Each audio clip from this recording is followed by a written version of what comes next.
Bien. La 5e séance plénière. The 5th plenary meeting of the High-Level International Conference for the Peaceful Settlement of the Question of Palestine and the Implementation of the Two-State Solution is resumed. Ladies and gentlemen,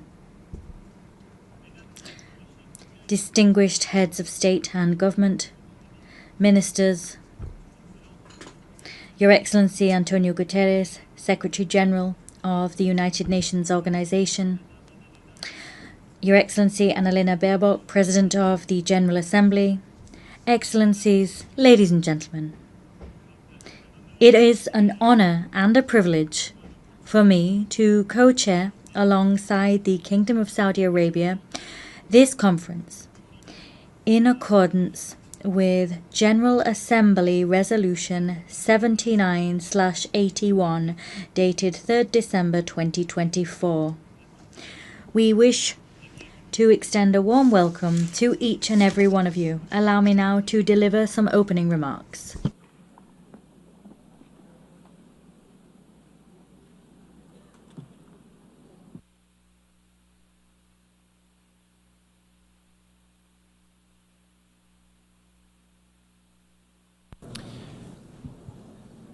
Madame la Présidente de President of the General Assembly, Secretary General,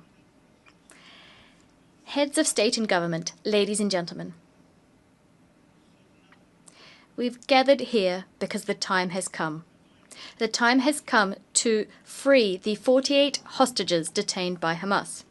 The time has come to stop war, the bombing in Gaza, the massacres and the fleeing people.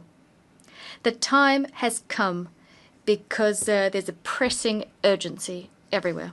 The time for peace has come because we're just a few moments away from no longer being able to seize peace. This is why we have gathered here today. Some might say it's too late. Others might say it's too early. But one thing is certain. We can no longer wait.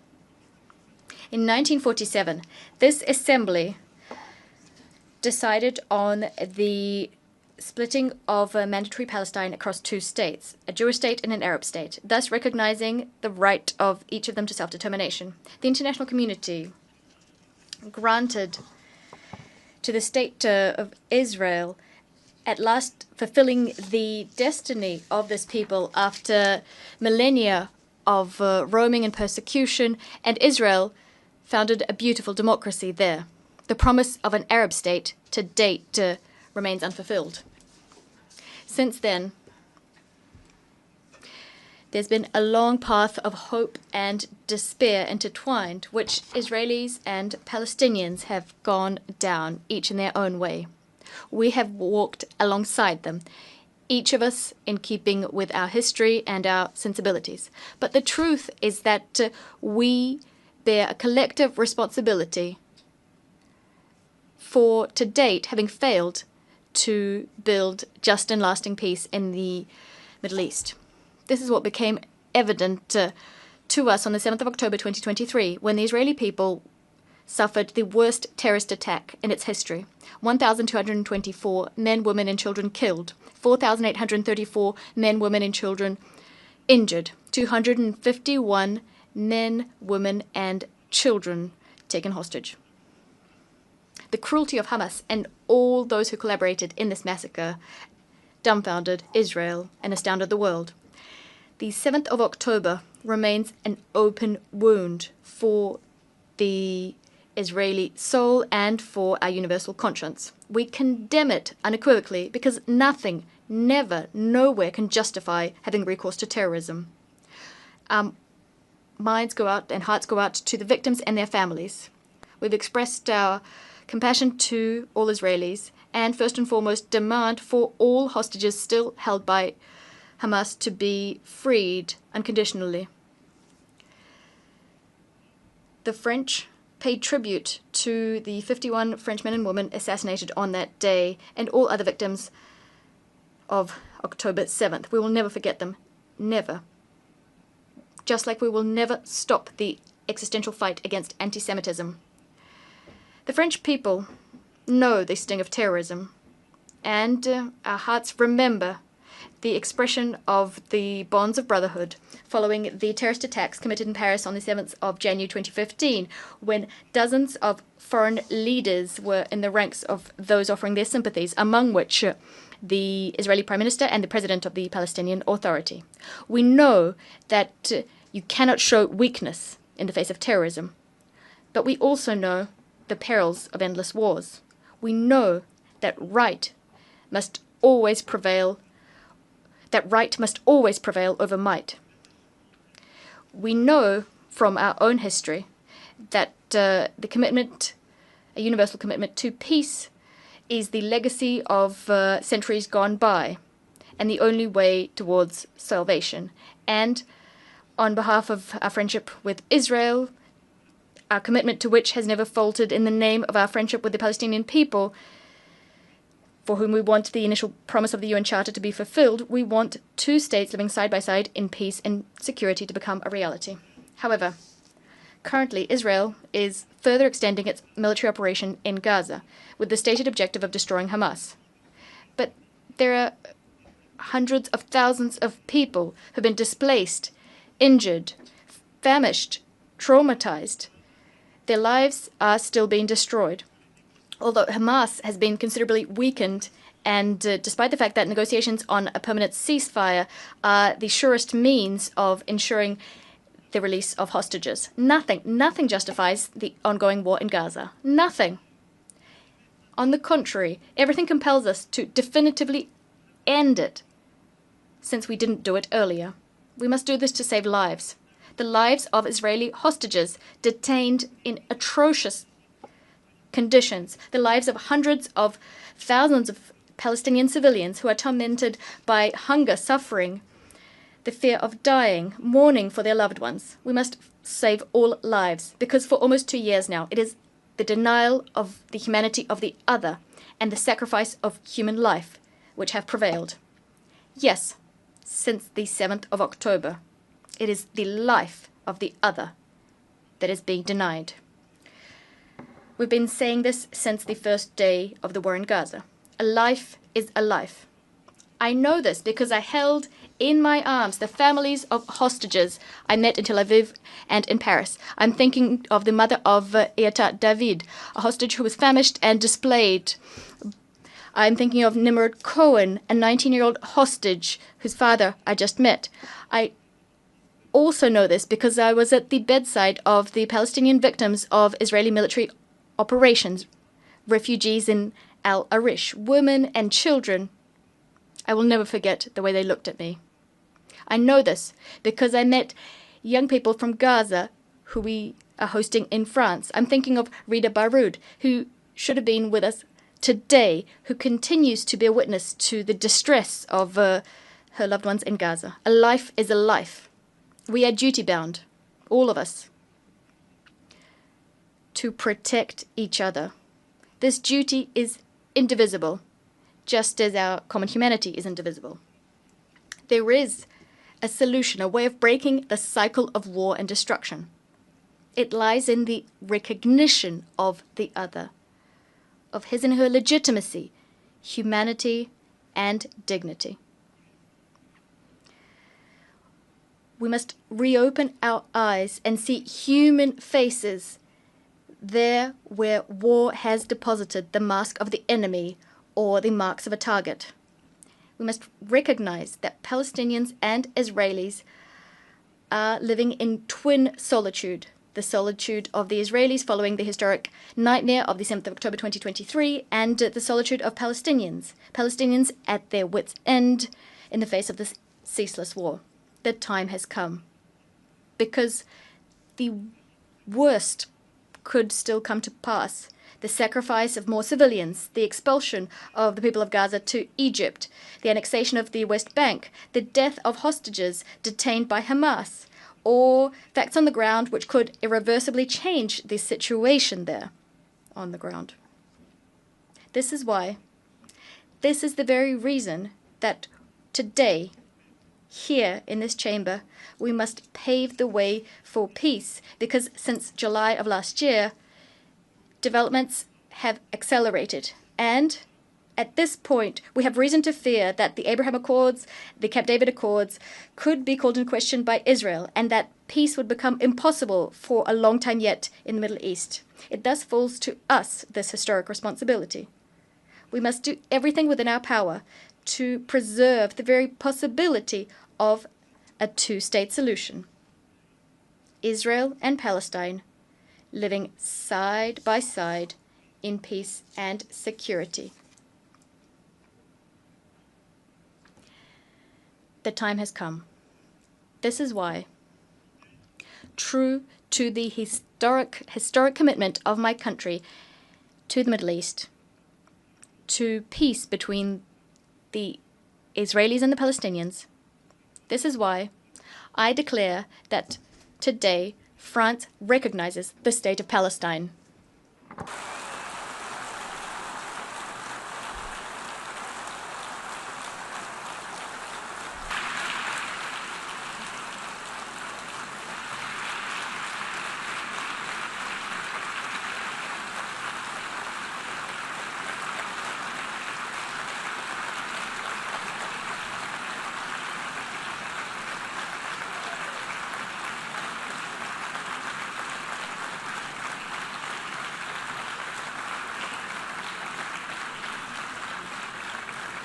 Cette reconnaissance This recognition is a way of affirming that the Palestinian people is not a people too many. On the contrary, this is a people who never says goodbye to anything, as Mahmoud Darwish said.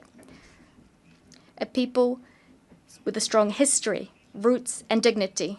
The recognition of the legitimate rights of the Palestinian people takes nothing away from the rights of the people of Israel, who France supported from day one, and to the respect of which it is staunchly committed. This is why we're so convinced that this recognition is the only solution that will allow for Israel to live in peace. France has never wavered standing by Israel's side, even when its security was at stake, including when there were Iranian airstrikes. This recognition of the state of Palestine is a defeat for Hamas, just like for all those who foment anti-Semitism, nurture anti-Zionist obsessions, and who want the destruction of the state of Israel. This recognition by France goes hand in hand with others which will be announced today, and I thank them: Andorra, Australia, Belgium, Canada, Luxembourg, Malta, Monaco, Portugal, the United Kingdom, San Marino. They are here today. They answered our call issued in July and took the responsible choice, the necessary choice, the choice to opt for peace. Spain, Ireland, Norway, and Sweden are also going down the same path, and many others did before us too. This recognition paves the way for useful negotiations, useful for Israelis and Palestinians. This path is a path towards a peace and security plan for all. France and Saudi Arabia submitted this plan to this assembly, and it adopted it by a large majority. It carries our common ambition to break the spiral of violence and to change the situation on the ground. We managed to take a step towards one another, to move away from our habitual stances and to set concrete objectives. We must now set in motion a cycle of peace that meets the needs of all parties. The top priority of this peace and security plan, and it's very urgent, that is to ensure the release of 48 hostages and put an end to military operations throughout the territory of Gaza. I commend the efforts undertaken by Qatar, Egypt, and the US to achieve this. I ask Israel to do nothing more that would thwart these efforts coming to fruition. Hamas was vanquished on the military front as we neutralized its leaders and decision makers. It must also be vanquished politically to be truly dismantled. As soon as a ceasefire is agreed, we must mount a massive collective effort to provide assistance to the people of Gaza. I'd like to thank Egypt and Jordan for their commitment and recall Israel's absolute obligation, that is to facilitate humanitarian access to Gaza to assist its population, which has lost everything. The second priority is to stabilize and to rebuild Gaza. A transition administration incorporating the Palestinian Authority as well as the young people of Palestine, together with security forces, the establishment of which we will accelerate, will have the monopoly over security in Gaza. It will implement the dismantlement and disarmament of Hamas. And this with the support of international partners and the necessary means required for this difficult mission.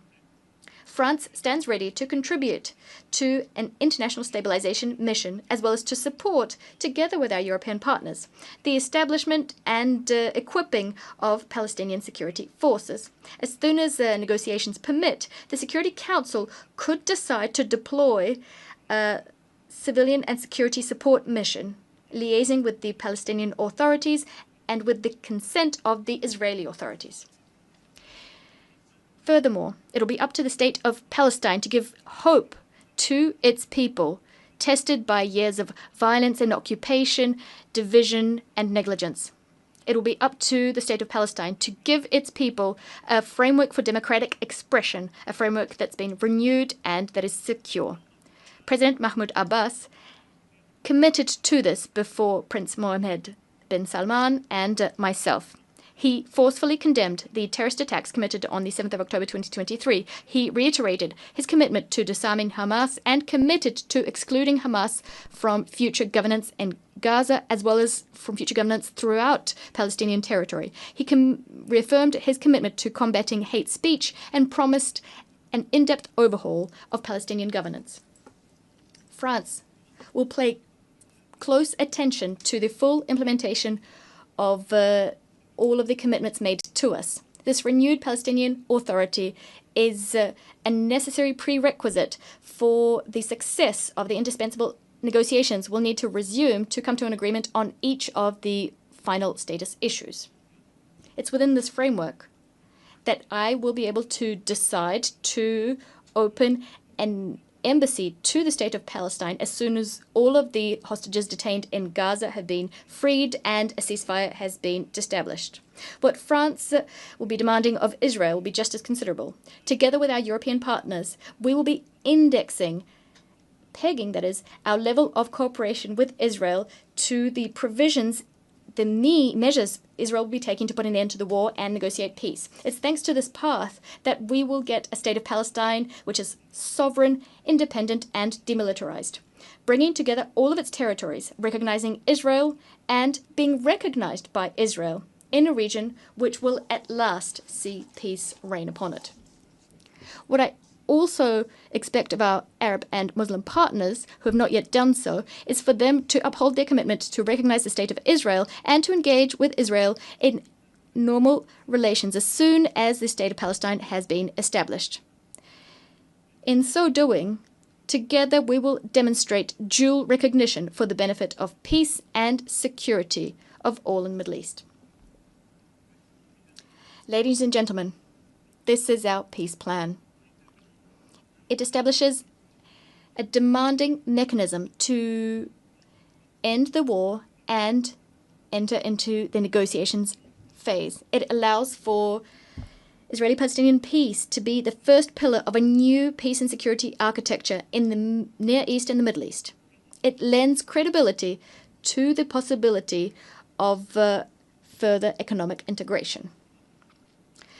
Nothing will be possible unless the Palestinian authorities take full ownership of our renewed ambition so that we can at last achieve the two-state solution. I know that they are reluctant. I know that they harbor fears. And with the utmost respect, I hear the Israeli people, their sadness, their fatigue. But I want for the Israeli authorities to also hear this and to in turn take on commitments. I know that the Israeli people and the Israeli leadership have the strength to do this.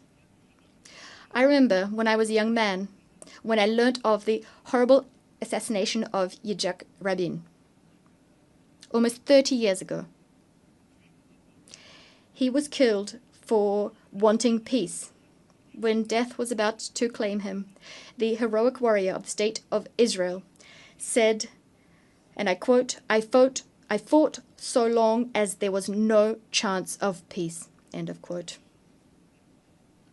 But today, there is such a chance. Today, here, 142 states are proposing this peace. They're extending out their hands, ready to be shaken. So yes, the time has come to put an end to the war in Gaza. Massacres, death, right now.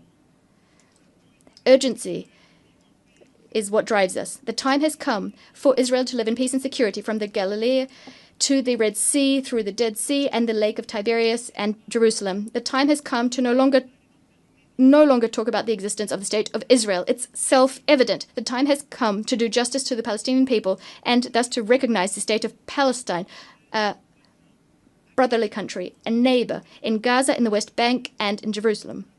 The time has come to cast out from these lands the vile face of terrorism and to forge peace. Yes, to forge peace.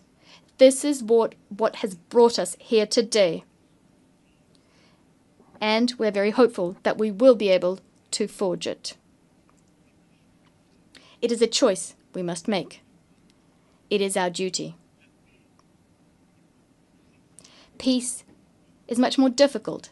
It demands much more of us than all wars. The time has come.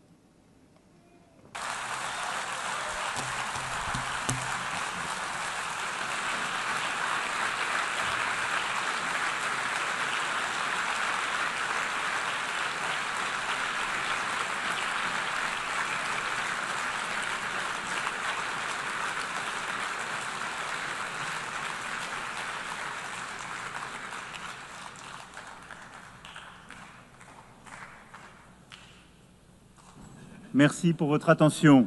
Thank you for your kind attention. I now invite His Royal Highness, Minister of Foreign Affairs of Saudi Arabia. He will be speaking on behalf of His Royal Highness Prince Mohammed bin Salman bin Abdulaziz Al Saud, Crown Prince and Prime Minister of the Kingdom of Saudi Arabia.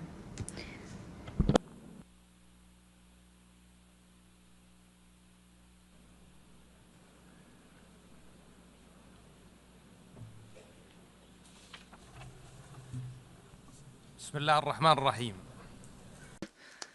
the name of God, the merciful, the compassionate, Your Excellency, President of the Republic of France, Your Excellency, Secretary General, Your Excellency, President of the General Assembly, distinguished guests. God, peace and blessings be upon you. I have the honor to deliver the statement of the Kingdom of Saudi Arabia as a co-chair of this conference on behalf of His Royal Highness Prince Mohammed bin Salman bin Abdulaziz Al Saud, Crown Prince and Prime Minister of the Kingdom. It is my pleasure to convey to you the greetings of His Majesty King Salman bin Abdulaziz Al Saud, the custodian of the two holy mosques, and his wishes along with the Crown Prince's wishes for the success of this conference. We thank His Excellency President Macron and His Excellency Antonio Guterres for their efforts towards achieving the two-state solution. We thank him also for recognizing the State of Palestine. This conference is convened under the joint and co-chaired by the Kingdom of Saudi Arabia and France. At a time when the Israeli occupation authorities continues their aggression and their brutal crimes against our brothers, the Palestinians in Gaza Strip, and its violations in the West Bank and Al-Quds al-Sharif, and its repeated attacks on the sovereignty of Arab and Muslim countries, the latest of which was the attack against Qatar. This underlines the insistence of Israel to continue with its aggressive practices that threaten regional and international peace and stability and undermine efforts of peace in the region. This reiterates our deeply rooted conviction that the implementation of the two-state solution is the only way to achieve just and permanent peace. The historic position of His Excellency, the French President, to recognize the State of Palestine, and the fact that many countries have taken the similar courageous position, and the broad support for the resolution of the General Assembly to adopt the declaration, the New York Declaration on the peaceful settlement of the question of Palestine and the implementation of the two-state solution that received 142 votes in its favor reflects the will of the international community to render justice to the Palestinian people and consolidate their legal, historic right in line with international frameworks, relevant UN resolutions, and the Arab Peace Initiative. The Kingdom is keen on continuing its partnership with France and all countries calling for peace to follow up on the implementation of the outcomes of this conference, to put an end to the war in Gaza and stop all unilateral measures that threaten Palestinian sovereignty, to work on ending the conflict in the region and establish the Palestinian independent state on the 1967 borders with East Jerusalem as its capital. In conclusion, we thank again those countries that have recognized or have announced their intention to recognize the State of Palestine. We call all other countries to take a similar historic step that will have a great impact on supporting the efforts towards the implementation of the two-state solution, achieve permanent and comprehensive peace in the Middle East, and find a new reality whereby the region can enjoy peace, stability, and prosperity. Thank you.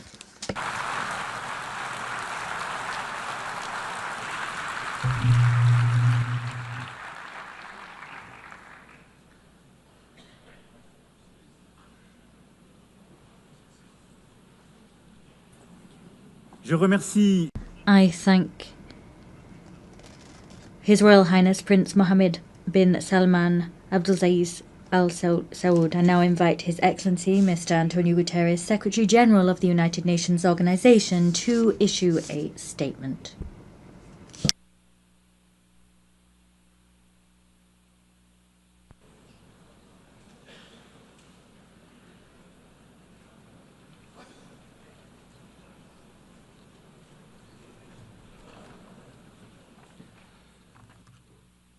Distinguished co-chairs, Excellencies, ladies and gentlemen, I thank the government of France and the Kingdom of Saudi Arabia for convening this international conference on implementing the two-state solution. I also want to acknowledge the Palestinian delegation and once again note my disappointment that they were denied the opportunity to be fully represented.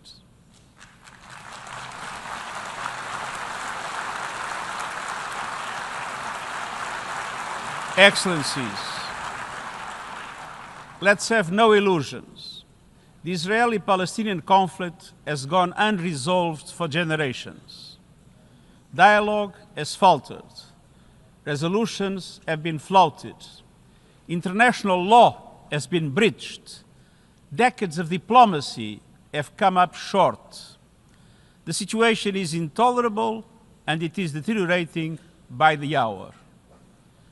We are here today to help navigate the only way out of this nightmare, a two-state solution, where two independent, sovereign, democratic states, Israel and Palestine, live side by side in peace and security with their secure and recognized borders on the basis of pre-1967 lines, with Jerusalem as the capital of both states, in line with international law, UN resolutions, and other relevant agreements.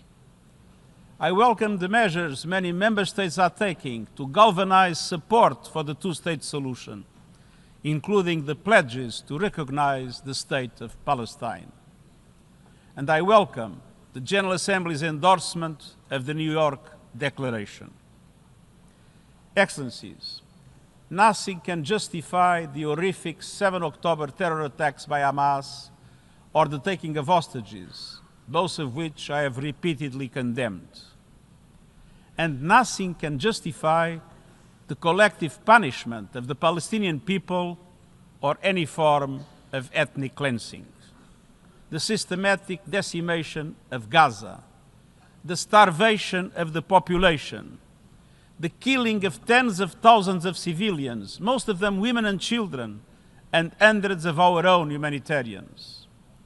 I call once again for an immediate and permanent ceasefire, the immediate and unconditional release of all hostages, and the immediate, full, safe, unconditional, and unhindered humanitarian access. Excellencies, nothing can also excuse developments in the West Bank that pose an existential threat to a two-state solution.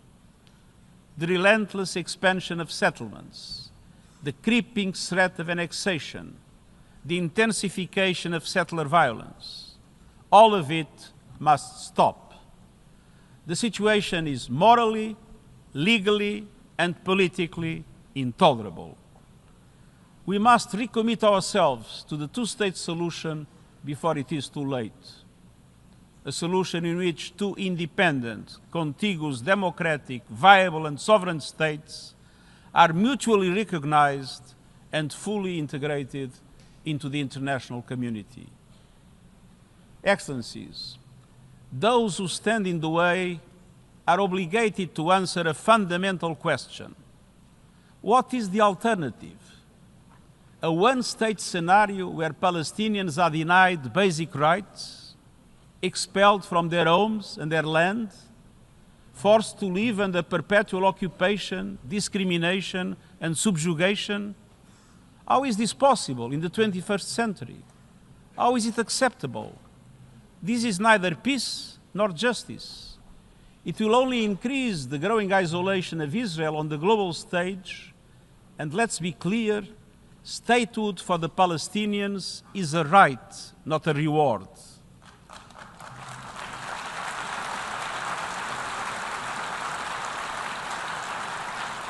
And denying statehood would be a gift to extremists everywhere.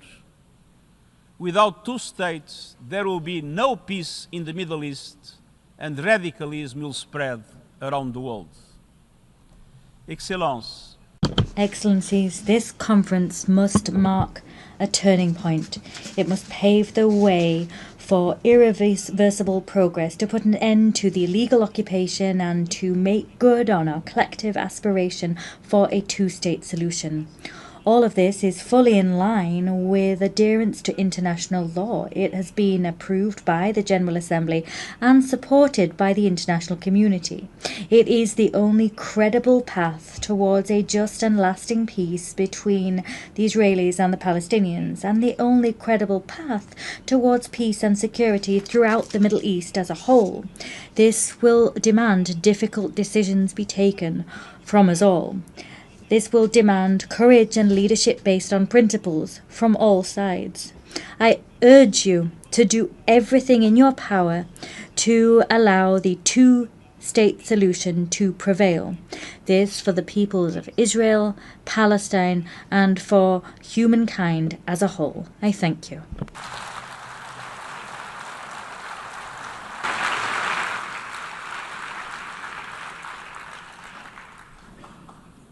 Je remercie I thank the Secretary General of the United Nations Organization. I now invite Her Excellency Annalena Baerbock, President of the General Assembly, to make a statement.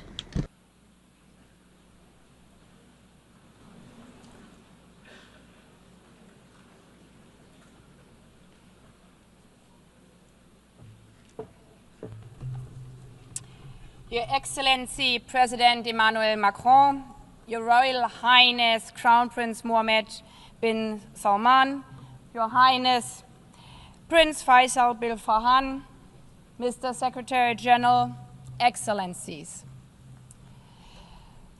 Taking over the presidency of the General Assembly, I received many letters. One moved me deeply.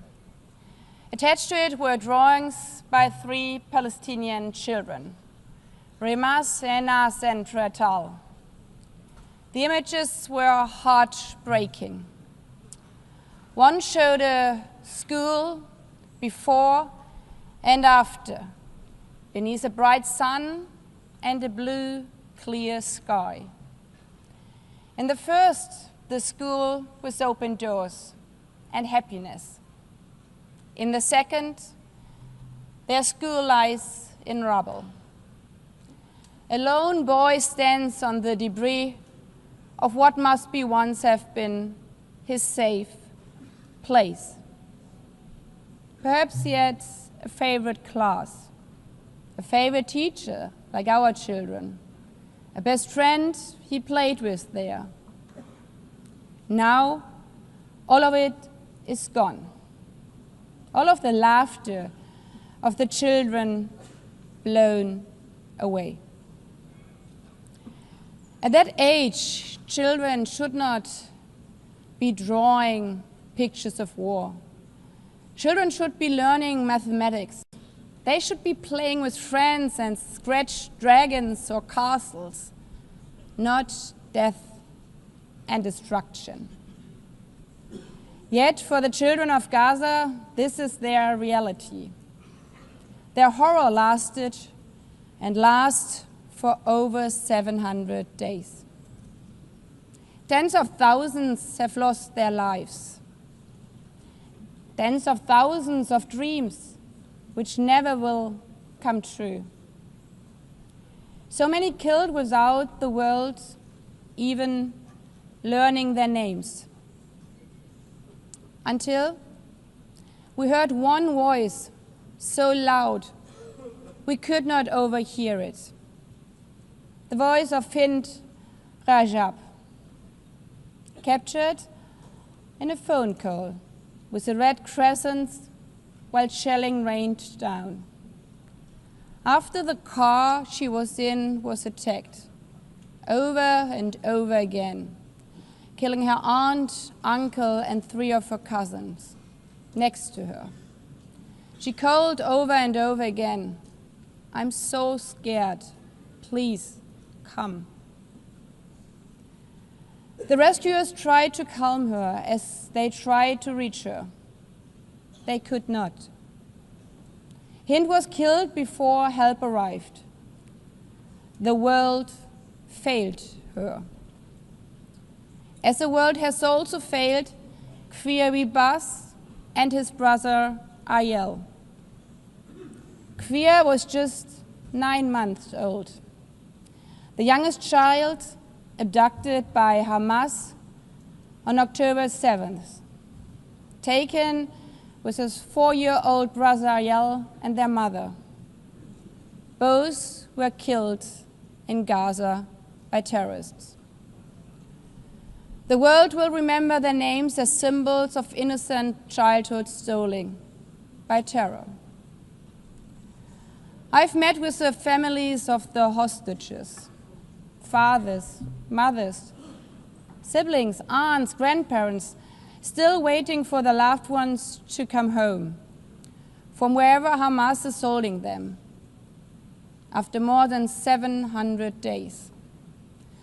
I've also met with Palestinian families, fathers, mothers, siblings, aunts, and grandparents, whose loved ones are buried in the ruins of Gaza.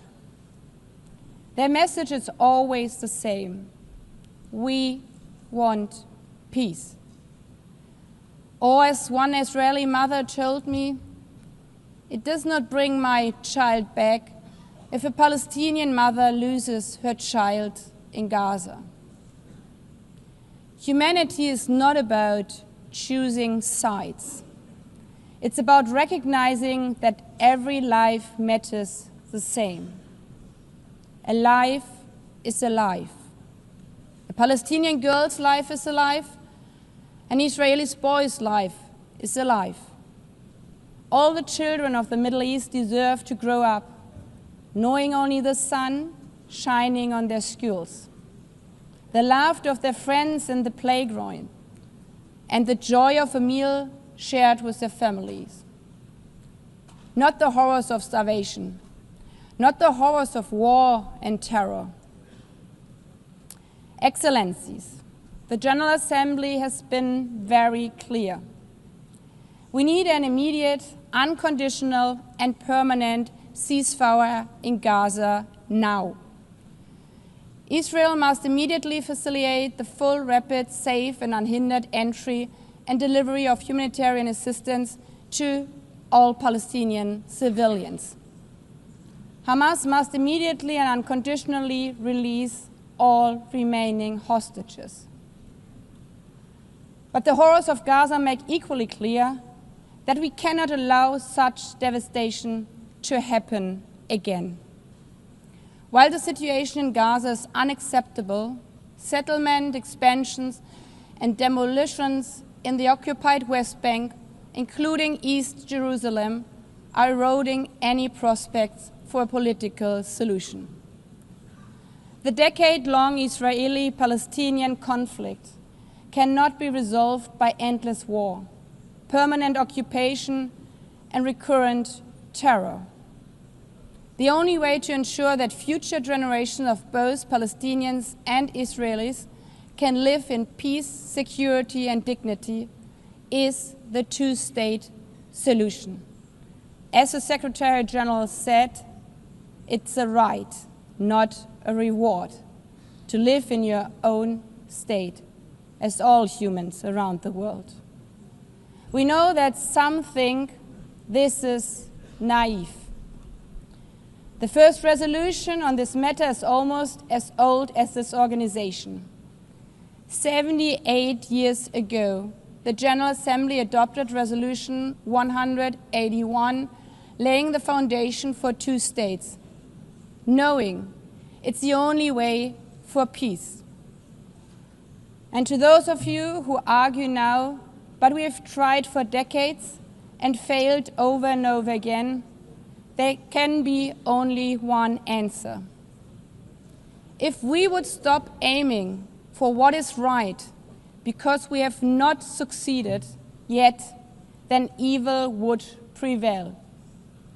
That would be the end of this institution. This institution which promised to save succeeding generations from the scourge of war. It would erode the UN's foundational mission to achieve peace, justice, and equal rights for both Israelis and Palestinians. Excellencies, that is what today's conference and the New York Declaration are so crucial. The message we are sending today is no, we are not giving up. The international community does not only remain committed to the two-state solution, we are also identifying tangible, time-bound, and irreversible steps for its realization. And we are willing to take decisive measures and provide international guarantees. Of course, this conference and the New York Declaration will face criticism. Some will say a piece of paper cannot change realities on the grounds for Palestinians. Others will dismiss the vision of two states outright. But the fact remains, the New York Declaration was endorsed by 142 member states. And this majority clearly says the war in Gaza must end now. It condemns the attacks committed by Hamas against civilians on 7th of October. It condemns the attacks by Israel against civilians and civilian infrastructure in Gaza. It calls on Hamas to end its rule in Gaza and hand over its weapons. A sovereign and viable state of Palestine needs to be established, living side by side with the state of Israel in peace and security, with mutually recognized borders and full regional integration. Excellencies, the call for peace and the two-state solution is not an abstract.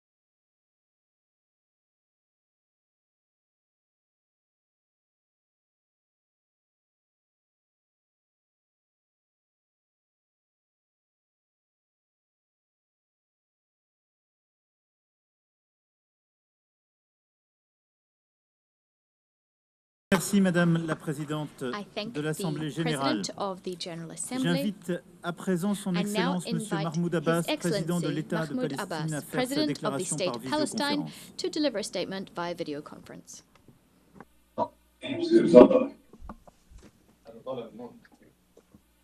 شكرا. بسم الله الرحيم. فخامة Thank الرئيس you. إيمانويل ماكرون Your Excellency, President صاحب Emmanuel السمو Macron, الملكي الأمير محمد بن Your سلمان Royal آل Highness سعود، Prince Mohammed bin Salman سمو Al Saud, الأمير فيصل بن فرحان وزير خارجية Your Highness السعودية، Prince Saud معالي الأمين Faisal bin العام Farhan, Minister of للأمم Foreign Affairs, Your المتحدة Excellency أنطونيو غوتيريس، Antonio Guterres, القادة Secretary General of the ورؤساء United الوفود Nations, الكرام، distinguished السلام leaders and عليكم heads of ورحمة delegations, الله peace, mercy and وبركاته. blessings of God be upon you. أعبر باسم دولة On behalf فلسطين of the State of عن بالغ Palestine, التقدير I would like to للرئاسة express my المشتركة deepest appreciation وللأمم for the المتحدة co-presidency, ولكل الدول the United المشاركة Nations, and على all ما صدر عن participating مؤتمر states يوليو من إعلان for the نيويورك historic New التاريخي York الذي Declaration أقرته that was الجمعية issued العامة during بأغلبية July's conference ساحقة and adopted by the إذانا General Assembly ببدء by an خطوات لا overwhelming رجعة majority. عنها It marked the لإنهاء beginning of an الكارثة irreversible path الإنسانية towards ending وإنهاء the الاحتلال humanitarian وفق catastrophe الشرعية and الدولية ending occupation, ومبادرة pursuant السلام to international العربية legitimacy and the وتجسيد Arab دولة Peace فلسطين Initiative. المستقلة.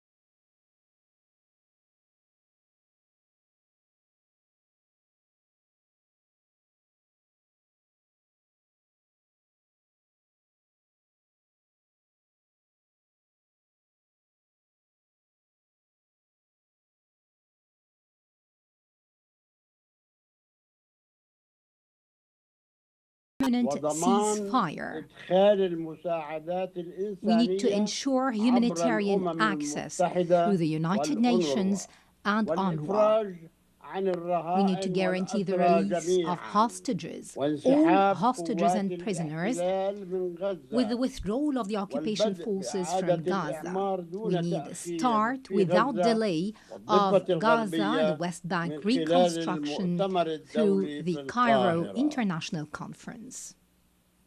ونشيد أيها السيدات والسادة Your Excellencies, ladies and بدور gentlemen, الوساطة we would المصرية like to القطرية commend الأمريكية the التي Egyptian تسعى Qatari لوقف U.S. الحرب mediation that tries to put an end to this مواقف war. كل من We مصر also commend the والأردن positions من of رفض Egypt and Jordan تهجير who الفلسطينيين reject the الذي displacement يرفضه of المجتمع Palestinians, الدولي a matter معنا. rejected by the إن international دولة community as فلسطين well.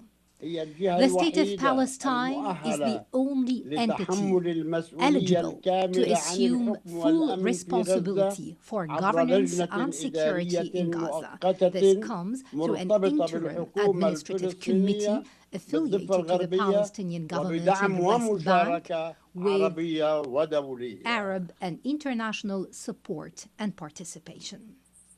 لن يكون لحماس دور في الحكم Hamas will have no role in government. وعليها وغيرها Hamas من and other الفصائل factions تسليم السلاح must للسلطة surrender their الفلسطينية weapons to the Palestinian لأننا Authority. نريد دولة What we واحدة want غير is مسلحة one unified state وقانونا without واحدا weapons, a state with وقوات one أمن law شرعية and one واحدة legitimate ونؤكد إدانتنا لجرائم security الاحتلال forces. كما We stress ندين our القتل condemnation of وأسر the occupation's المدنيين crimes. We also بما في condemn the ذلك killing and ما detention of قامت civilians, به حماس including في السابع من Hamas's أكتوبر actions on October the 7th, 2023. 2023. في المقابل On the other طالب hand, بوقف we call for an end والضم to the وإرهاب settlements, المستوطنين the annexation, والاعتداءات settlers' على terrorism, المقدسات and the المسيحية attacks against والإسلامية Islamic and Christian وندين holy sites. سياسات We condemn الاحتلال the التي occupation تعزل policies القدس that isolate وتوسع Jerusalem البناء في and منطقة expand E1 construction on area والتصريحات E1. الإسرائيلية The حول إسرائيل الكبرى narrative, the التي Israeli تمثل narrative on Greater استهانة Israel, which بالقانون flouts الدولي international law. وتهديدا It represents مباشرا a direct للأمن threat القومي to العربي Arab national والسلم security الدولي and إضافة international إلى peace. العدوان الغاشم This على comes in سيادة addition to the دولة brutal قطر aggression against the الشقيقة sovereignty of the brotherly state of ودول Qatar عربية and أخرى other الأمر Arab الذي countries.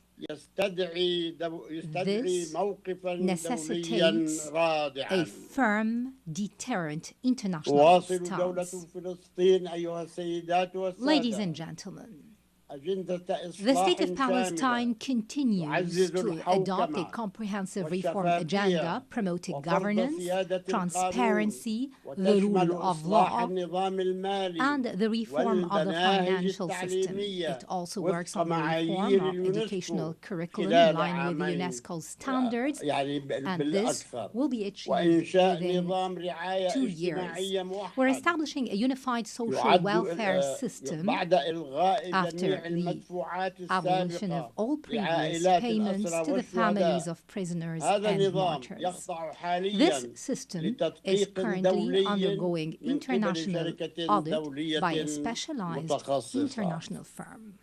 كما نؤكد We التزامنا underline our بإجراء commitment انتخابات to رئاسية organize وبرلمانية presidential and parliamentary بعد elections انتهاء الحرب وخلال after عام the end من of بعد the war, انتهاء الحرب and وبصياغة within دستور 1 year مؤقت we will draft an خلال interim 3 constitution أشهر within 3 لضمان months الانتقال to من ensure السلطة the إلى الدولة transfer of بما power from يضمن the authority to عدم the state. مشاركة This will أي ensure أحزاب that أو no أفراد party or لا individual يلتزمون will بالبرنامج participate السياسي unless they adhere to the والالتزامات political الدولية program and the international لمنظمة commitments التحرير of the الفلسطينية Palestine Liberation والشرعية الدولية Organization وبمراقبة and the rules of دولية. international legitimacy. The elections will be held under international نريد أيها observance. السيدات والسادة Ladies and دولة gentlemen, we ديمقراطية desire a عصرية modern democratic قائمة state على سيادة based on the القانون rule of law, والتعددية pluralism, وتداول السلطة power sharing, والمساواة equality, والعدالة justice, وتمكين and the المرأة empowerment of والشباب. women and youth. نثمن مواقف We الدول التي commend اعترفت the positions بدولة of those فلسطين countries that recognized وندعو the state من of لم يعترف Palestine. بعد We call on those who إلى have not القيام yet done بذلك so to follow ونطالب suit. بدعم We call بدعم حصول for your فلسطين support على so that العضوية Palestine الكاملة become في a الأمم full-fledged المتحدة member of the علماً United Nations. بأننا سبق وأن We اعترفنا have already إسرائيل recognized بالوجود the right of Israel عام to existence in 1988 وفي عام 1993 and in 1993 ولا 1993, زلنا نعترف and we بها. still recognize the state.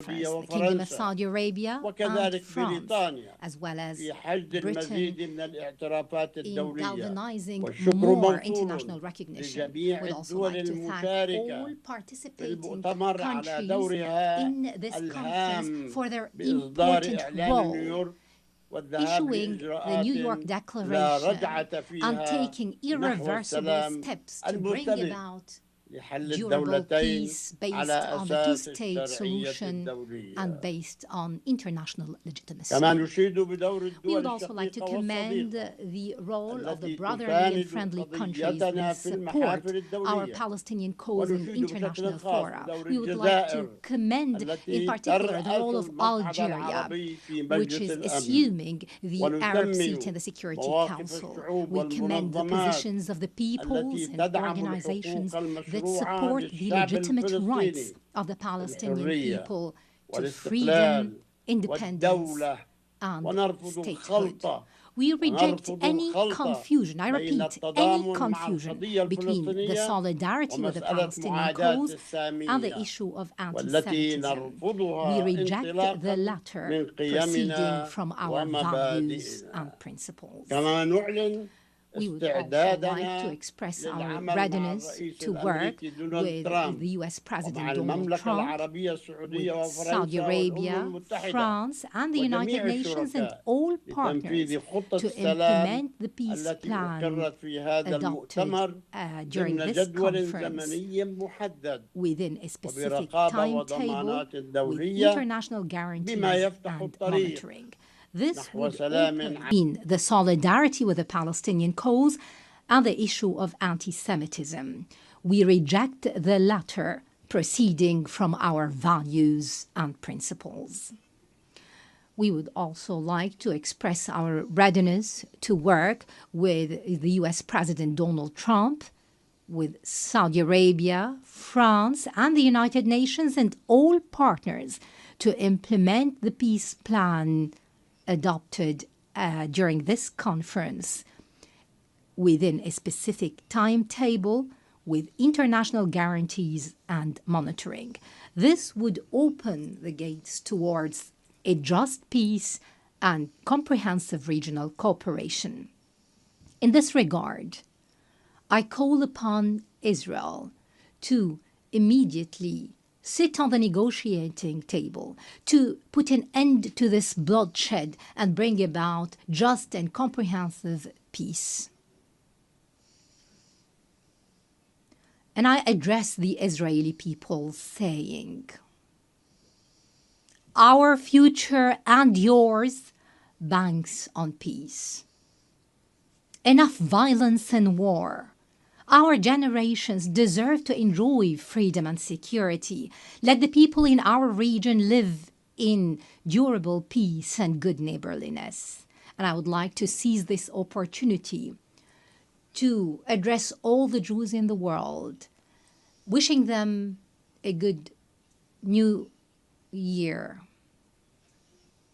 And to our patient Palestinian people in their homeland and everywhere, I would like to tell you that the dawn of freedom and liberty is coming, no doubt.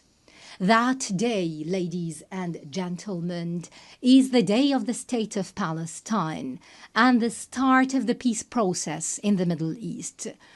We hope that we will call very soon to an international conference that will bring about this matter. Peace and blessings of God be upon you.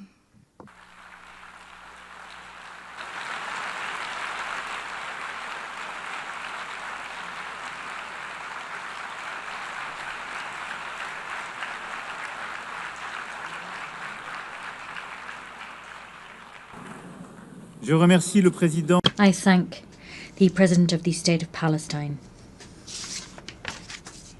Excellencies, distinguished representatives, before suspending the formal proceedings of the conference, we would ask you to kindly remain seated for the next part of this afternoon's programme. This meeting is suspended. Nous allons à présent We will now listen to statements made by heads of state and government, including by the co-chairs of the working groups. They will present tangible efforts made to implement the New York Declaration. I remind you that this Assembly endorsed the New York Declaration by a vast majority to the tune of 142 votes. We remind delegations that statements are limited to 5 minutes for heads of state and government, and those by ministers should be limited to 3 minutes. Microphones will be cut off automatically after these time limits have been exceeded. I now give the floor to the King of Jordan, Your Majesty.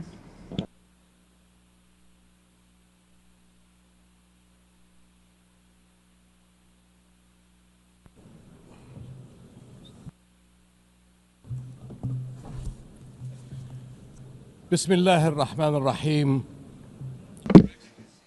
Friends, I thank France and the Kingdom of Saudi Arabia for convening this meeting. We meet here at the UN, where every country, every people are promised a voice. We meet to raise our voices for peace and for justice, for the only path to ensuring security for the Middle East and beyond the two-state solution. This year marks the 80th anniversary of the United Nations. Almost every year since, our countries have met within these halls to decry the injustice and violence of the Palestinian-Israeli conflict and seek solutions. And now, for nearly 2 years, we have been witnesses to a horrific level of bloodshed and destruction in Gaza. It stands in flagrant violations of international laws and the values of our shared humanity, and it threatens the foundations of future peace. The war in Gaza must end. Humanitarian aid must flow unhindered, and all illegal and unilateral measures in the West Bank and settler violence must also end. A clear choice stands before us. On one side, to continue down the dark and bloody path of war and conflict, or to take the path of peace through the two-state solution. And today, the world is taking a significant step on the path to achieving just and lasting peace. This global rally behind the two-state solution sends a clear message. The conflict must end. The two-state solution is the only path to the just and lasting peace that fulfills the rights of all our peoples. We thank all countries that have recognized the state of Palestine, and now we must work to stop all measures that undermine the two-state solution. We must make sure that today is a step in a continued effort to realize it. As we work on ending the war in Gaza, we must also do all we can to restore hope. The commitment so many countries are making to a future of peace today begins that long, difficult, but essential process. Thank you.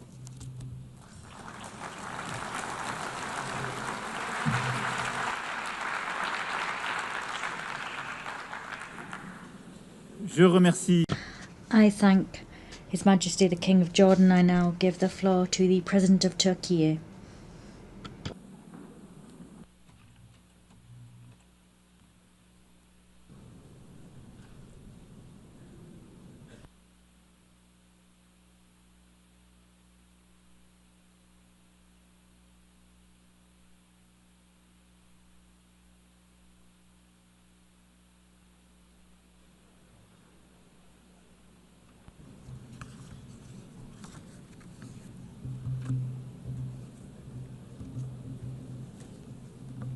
Sayın Devlet Excellencies, heads of state and government, His Excellency the Secretary General, esteemed delegation members, let me greet you all with most heartfelt feelings and with kind regards. First of all, I would like to express my gratitude to France and to Saudi Arabia, who are co-chairing this conference. I congratulate all the countries that have decided to recognize the state of Palestine for honoring the voice of justice and of conscience. I hope that this step, along with the initiatives to be undertaken in the coming period, will accelerate the implementation of a two-state solution. In our region, an unprecedented catastrophe has been unfolding for nearly 2 years now under the Israeli government's heavy and inhumane attacks. The massacre and brutality in Gaza continues with all its intensity. Since it is true that anyone who has a conscience cannot possibly accept this or remain silent vis-à-vis all this. The Netanyahu government is trying to make sure the following. Their goal is to make the establishment of a Palestinian state impossible and to force the Palestinian people to emigrate as much as possible. In the midst of these negative developments of a group of countries, among them members of the UN Security Council, they have taken the decision to recognize the state of Palestine, and this is an extremely significant and historic step. Now, we wholeheartedly wish we could see Palestinian President Mr. Abbas to be able to speak in this conference here today. Nevertheless, I find it extremely valuable that all the participants speaking today are also serving as the voice of the Palestinian people. It is also a fact that today the Palestinian cause has become a global issue.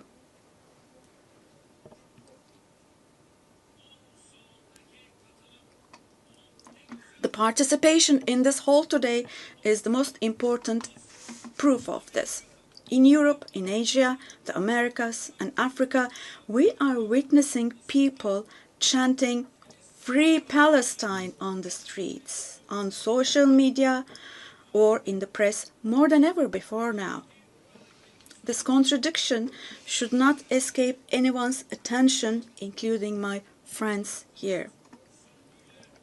The Netanyahu government governs today a society who, in the past, was targeted for eradication with the persecutions of the Holocaust. And today, his government is committing genocide against its own neighbors with whom they have shared the same land, the same water, air, and sea for thousands of years. Standing up against this oppression is not only a legal duty of the international community, but also a moral responsibility. The international community must stop expansionism in the West Bank, also the fait accompli in East Jerusalem, and the attempts to spread instability in the region. Otherwise, we cannot possibly talk about the presence of an international order or talk about defending universal values. The goal of deepening occupation and annexation policies is clear. The goal is to kill the vision of a two-state solution, to leave no ground for the state of Palestine to survive, to exile the Palestinian people, and to implement their expansionist ambitions by fueling instability in the region. Now, this cannot be allowed. At this conference today, I hope that the countries that have shown the courage to recognize the state of Palestine will follow through on this historic stance with determined, concrete, and deterrent steps. It is now necessary to declare a ceasefire, ensure unhindered access to humanitarian aid to Gaza, and for Israel to withdraw its forces from Gaza.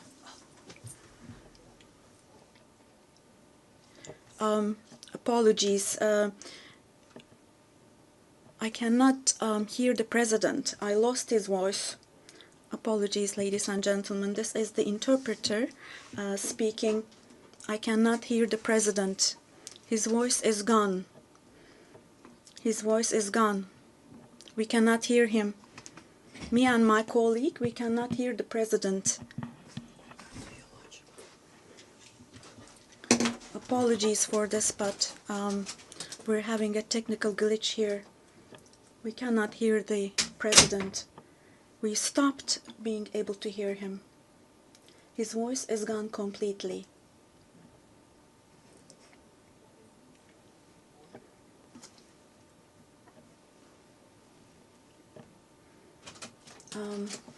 Sorry, but we cannot hear the president. His voice is gone completely. We stopped being able to hear him.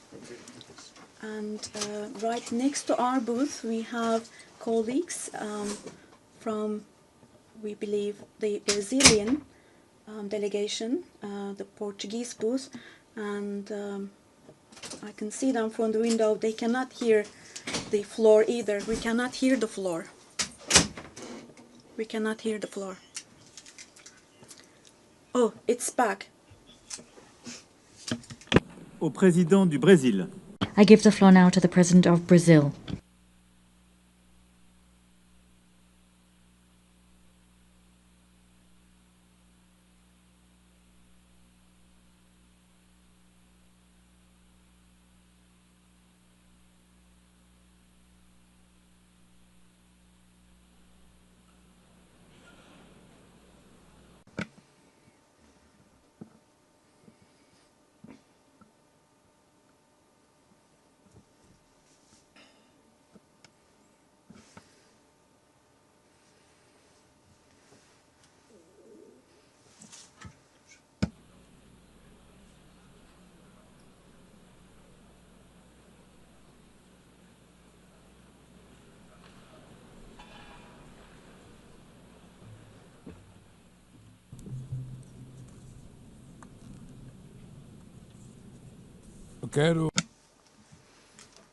I would like to commend President Emmanuel Macron and Prime Minister Mohammed bin Salman for leading this important process and event.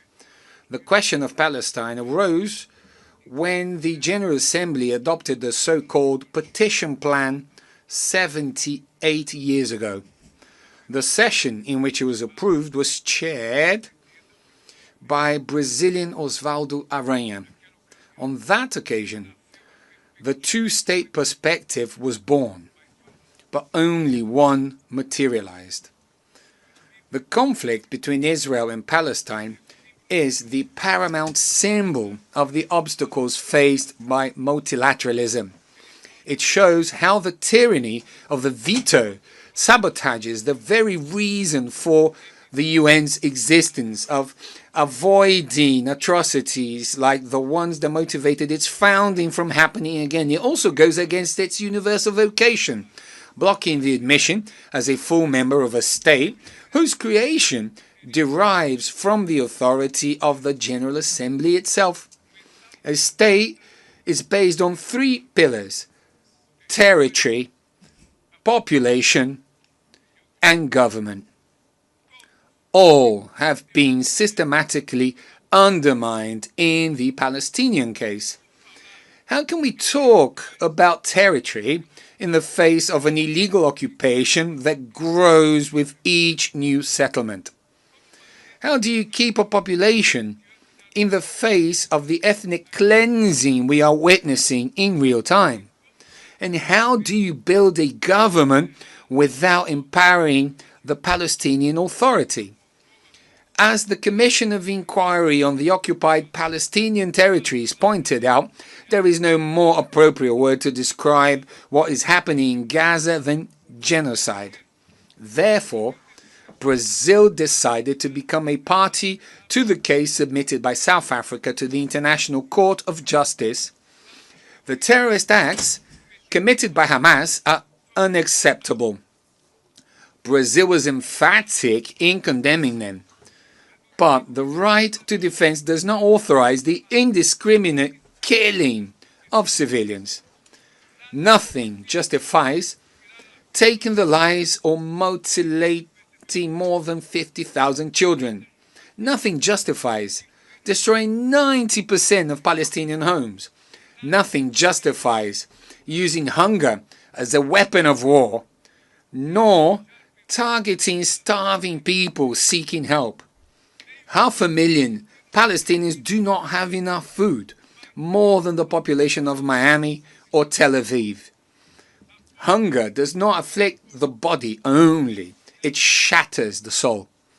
What is happening in Gaza is not only the extermination of the Palestinian people, but an attempt to annihilate their dream of a nation. Both Israel and Palestine have the right to exist. Working to achieve a Palestinian state means correcting an asymmetry that compromises dialogue and obstructs peace. We salute the countries that recognize Palestine, as Brazil did in 2010. We are already the vast majority of the 193 members of the UN. Brazil commits to strengthening controls on imports from illegal settlements in the West Bank and maintaining a suspension of exports of defense materials, including dual-use materials that could be used in crimes against humanity and genocide. Given the Security Council's failure to act, the General Assembly must exercise its responsibility. We support the creation of a body inspired by the Special Committee Against Apartheid, which played a central role in ending the South African racial segregation regime, securing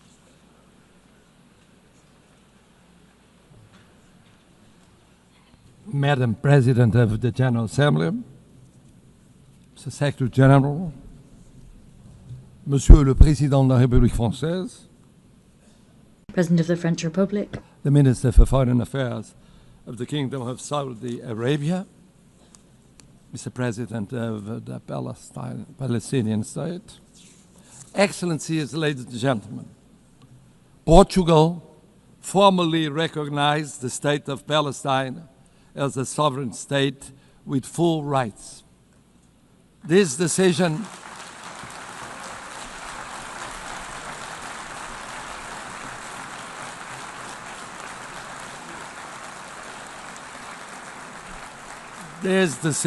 reflects our conviction that the two-state solution is the only viable path for a just and lasting peace in the Middle East. By reaffirming it here, Portugal seeks to contribute to a broader international effort towards peace, justice, and stability. If we do not act, the crisis will leave scars for generations, fueling extremism and further instability. So, humanitarian access must be ensured without delay. All hostages must be released. Terrorism like October the 7th can never be justified. And civilians, regardless of nationality, religion, or ethnicity, must be protected at all times. And therefore, a ceasefire must be attained immediately. Portugal's commitment to peace in the Middle East has been constant and clear. We have always defended the two-state solution in line with the United Nations resolutions and the 67 borders. We supported Palestine's observer status in 2012, voted to enlarge its rights in the Assembly in 2024, and endorsed the New York Declaration earlier this year. We welcome the unprecedented commitments made by the Palestinian Authority in the context of the New York Declaration. We recognize that both countries continue to face security threats, which must be addressed through dialogue, cooperation, and the pursuit of a just and lasting peace.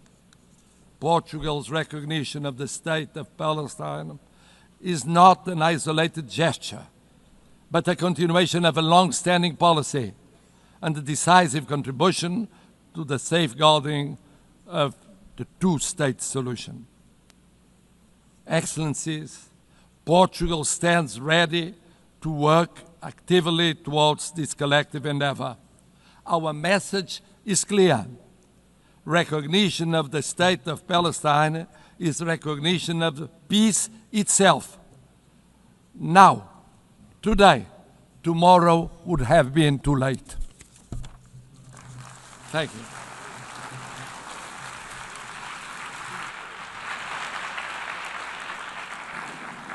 Je remercie. I thank the President of Portugal. I now give the floor to the President of Indonesia.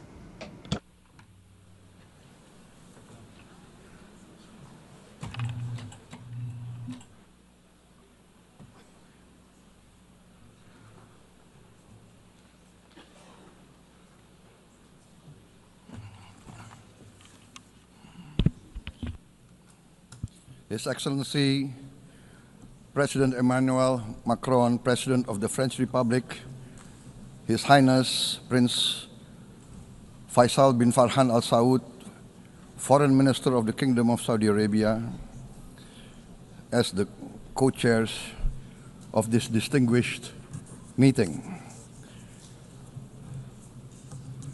Co-chairs, Excellencies, distinguished representatives of the United Nations, I wish to extend our deepest appreciation and highest regards to the governments of France and the Kingdom of Saudi Arabia for their leadership in convening this important deliberation. It is with a heavy heart that we recall the ongoing unbearable tragedy in Gaza. Thousands of innocent lives, many of them women and children, have been killed. Famine looms. Human catastrophe is unfolding with our eyes. We condemn all acts of violence against innocent civilians. Therefore, it is today with dignity that we gather to take our historical responsibility. This responsibility speaks not only to the fate of Palestine, but also to the future of Israel, and also the very credibility of the United Nations. We condemn all violence against innocent civilians. Therefore, Indonesia once again reiterates its commitment to the two-state solution in the Palestine problem. Only this two-state solution will lead to peace. We must guarantee statehood for Palestine, but Indonesia also declares that once Israel recognizes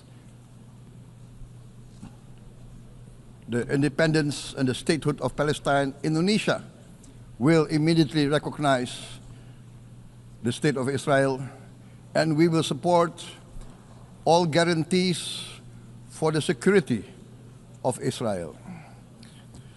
The New York Declaration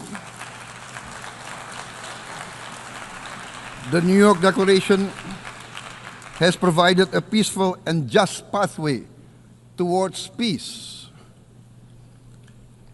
Statehood must mean peace.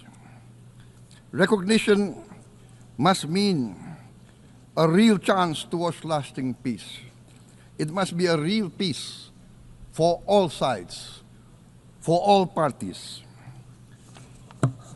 Distinguished Excellencies, we commend the leading states of the world that have taken this principled step.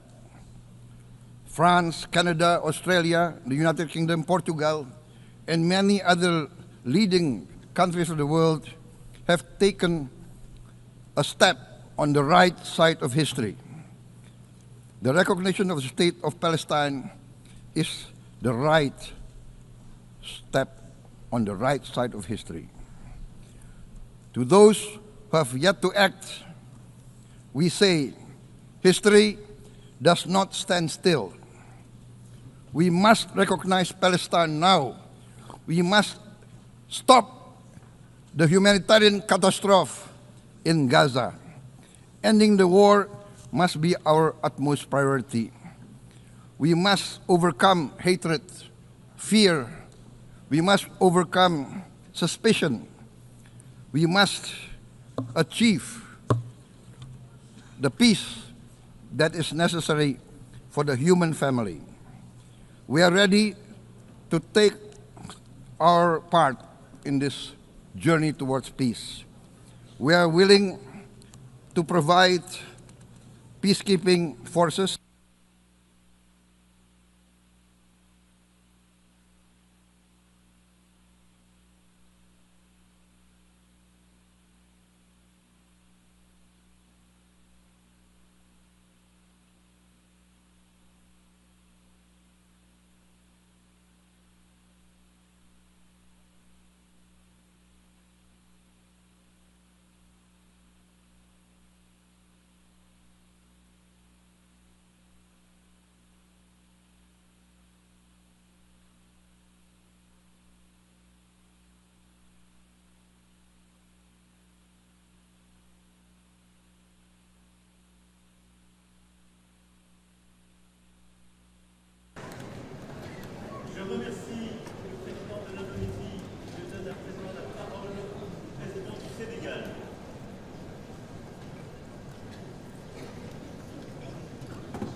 Le discours qu'ils n'ont pas déposé.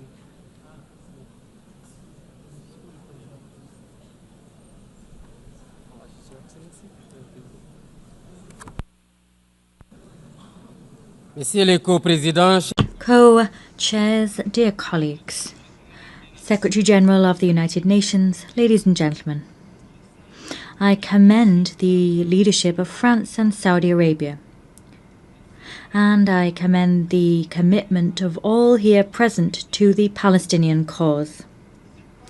This conference is being held at a time when the world's conscience has been shaken to its very core by the indefensible situation in Gaza. That situation has gone beyond all limits. We are witnessing an indescribable tragedy bearing all the hallmarks of ethnic cleansing. In the face of such inhumanity on such scale, to say nothing, to do nothing is not an option. That choice would even be passive complicity. We are here to recall the very meaning of the founding principles of the United Nations: the sovereignty of peoples, equality of rights, peace through justice, the respect of international law, and the protection of civilians, even in times of war. These are all values that have today been annihilated and which now lie under Gaza's rubble. Senegal reaffirms its unwavering commitment to a two-state solution, with Palestine and Israel living side by side, each within safe and internationally recognized borders. That was the goal of the partition plan for Palestine decided upon by the United Nations. This is also a demand for peace and security for the peoples of the two countries. This is a call for justice and humankind. It is for this reason that Senegal supports the outcome document of our meeting prepared by the ministerial conference held last July. My country at that conference co-chaired the round table on compliance with international law. To make a difference, we must together send out a clear message. The occupation must cease. The suffering of civilians must cease. We must work towards an immediate ceasefire. Israel must stop its bombing and authorize the delivery of humanitarian aid by the United Nations.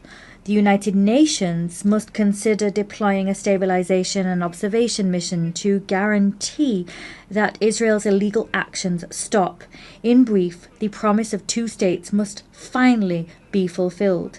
In this connection, I commend the recent adoption by the UN General Assembly of a resolution for a peaceful two-state solution that was adopted by an overwhelming majority. The Senegal also commends the historic decision taken by countries that have today decided to recognize the state of Palestine. As chair of the Committee on the Exercise of the Inalienable Rights of the Palestinian People, Senegal will continue to get on board with any initiative aimed at fostering the return of a lasting peace to Palestinian lands. I appeal here to the world's conscience. Here, we're not looking to pit one side against another or to choose between them. But what we're looking to do here is to defend life, to ensure the voice of reason and law can ring out, and to preserve what makes our common humanity, that is, our capacity for empathy, justice, and solidarity. It is time to take tangible measures to create a viable Palestinian state. I thank you.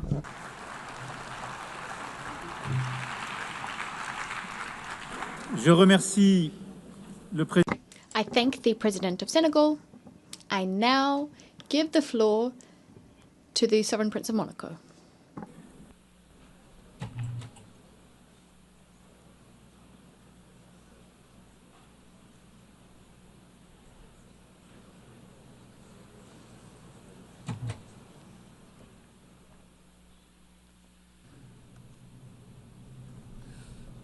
Cher co-président, Dear co-chairs, President of the General Assembly, Secretary General of the United Nations, Excellencies, ladies and gentlemen, I wish to thank France and the Kingdom of Saudi Arabia for having convened this conference and invited us to it.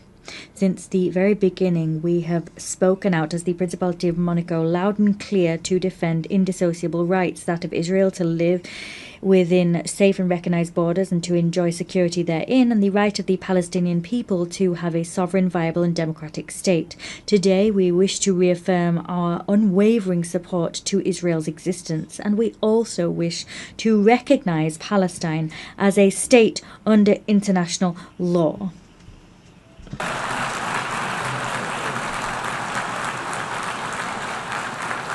That is what I'm doing here before you now.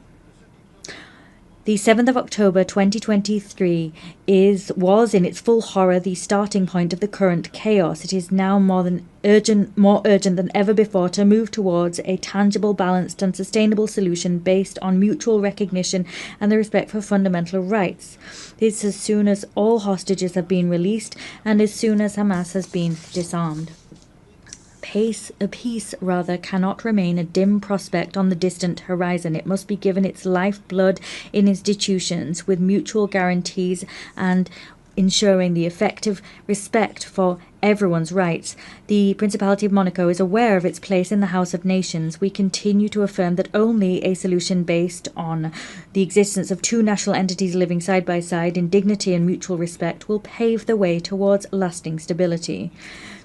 Peace cannot be issued by decree. It is built through common will. Thank you.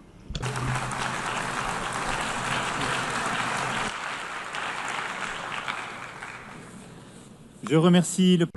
I thank the Sovereign Prince of Monaco. I give the floor to Prince Faisal bin El Saud. شكرا. إلى فخامة Thank you. I give the floor to His Excellency, the President of South Africa.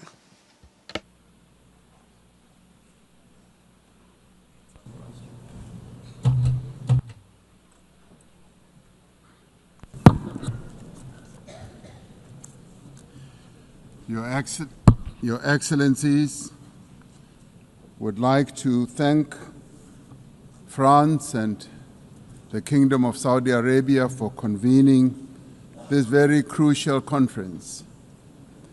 This is a moment of great significance, not only for the people of Palestine, not only for the people of Israel, but for all people who cherish the ideals of freedom and self-determination. Shortly after the United Nations was created, the General Assembly adopted Resolution 181, which recommended the creation of two states, Israel and Palestine. Immediately after the adoption of this resolution, only one state was created, the State of Israel, casting and ushering the Palestinians into a decades-long wilderness of statelessness, characterized by decades of occupation and now genocide.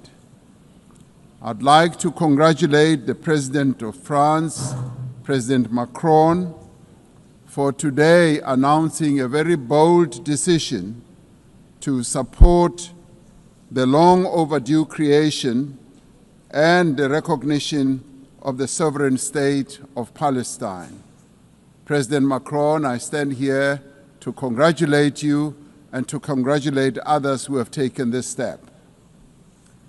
South Africa reiterates its firm commitment to the creation of a contiguous Palestinian state existing peacefully side by side with the State of Israel along the 1967 borders with East Jerusalem as its capital.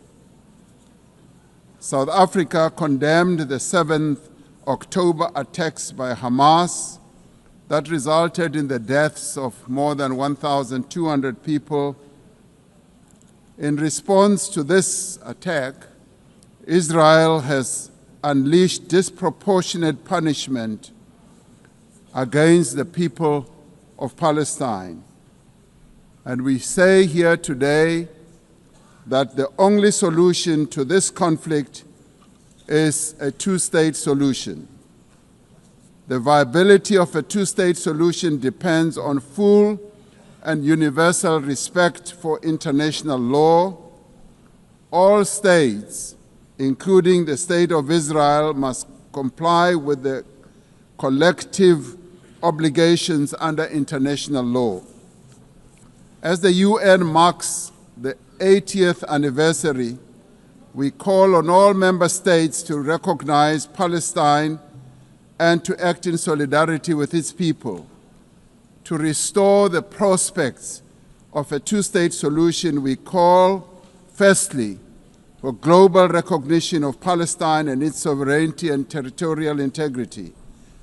Secondly, the immediate ceasefire and an end to the genocide and the release of hostages by Hamas and prisoners by Israel.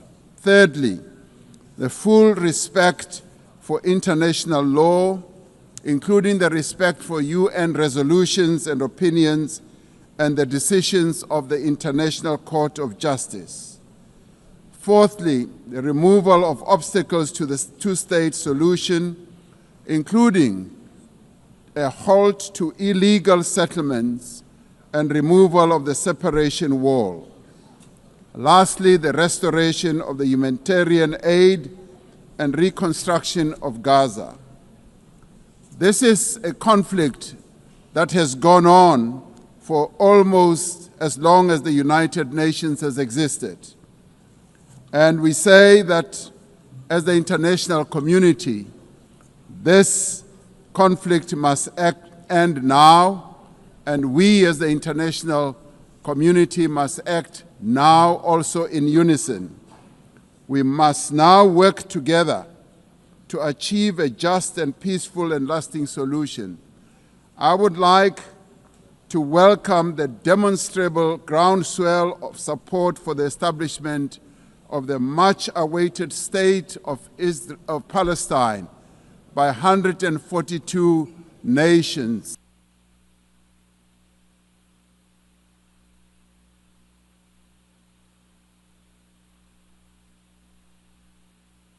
The speaker's microphone has been cut off.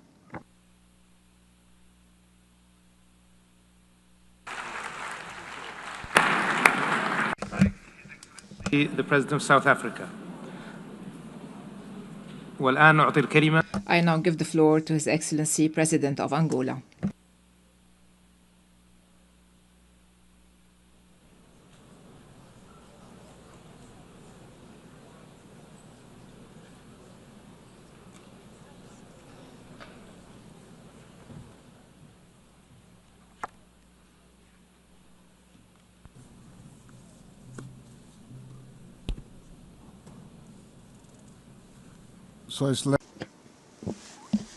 Your Excellency Emmanuel Macron, President of the French Republic, Your Excellency Sheikh Faisal Al Saud, Minister of Foreign Affairs of the Kingdom of Saudi Arabia, co-chairs of this special session, Excellencies, I would like to welcome the holding of this important international conference, which confirms the commitment of the United Nations member states to the urgent search for a peaceful, just and lasting solution to one of the most complex conflicts on the planet and the oldest in the Middle East.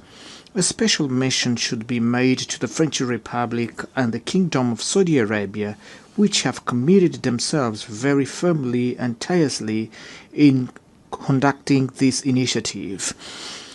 Excellencies, in the context of this meeting, the New York Political Declaration on Peaceful Resolution of the Issue of Palestine and the implementation of the two-state solution, adopted on September 12 this year by the United Nations General Assembly, assumes unquestionable relevance as it demonstrated that there is an increasingly growing international consensus on the need to end the war in Gaza based on the effective implementation of the two-state solution.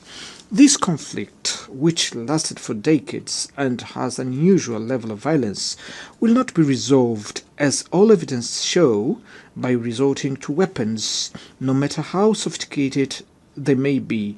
The international community, which is increasingly aware of this fact, must use urgently all means at its disposal to convince the belligerents that the only way out of this situation is through dialogue, to achieve a definitive peace based on the creation of the State of Palestine and peaceful coexistence between the two peoples.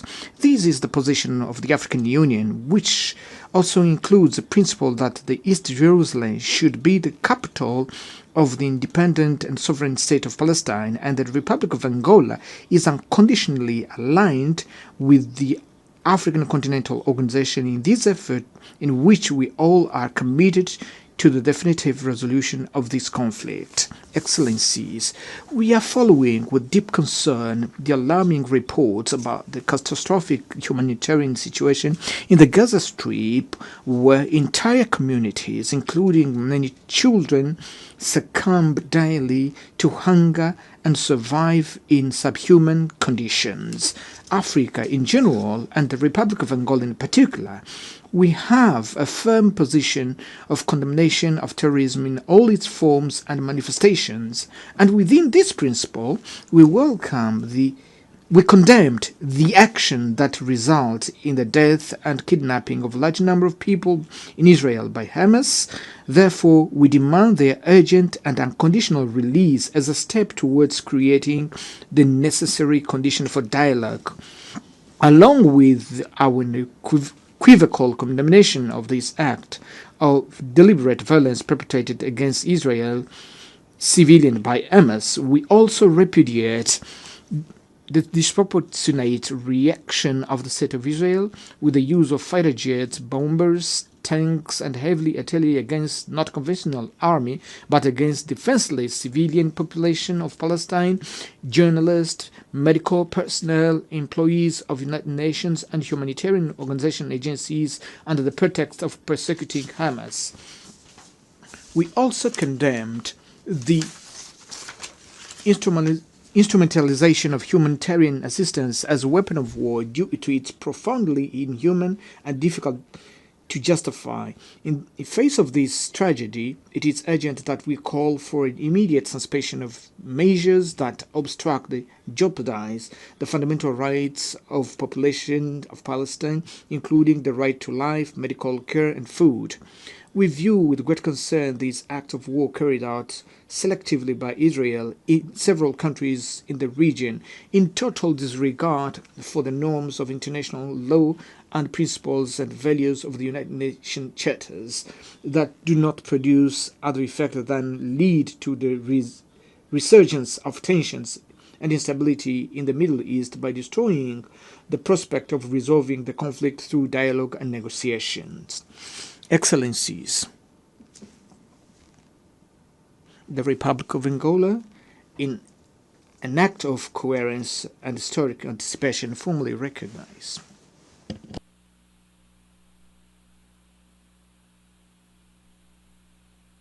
The speaker's microphone has been cut off.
I thank His Excellency, President of Angola, and I now give the floor to the Prime Minister of Australia.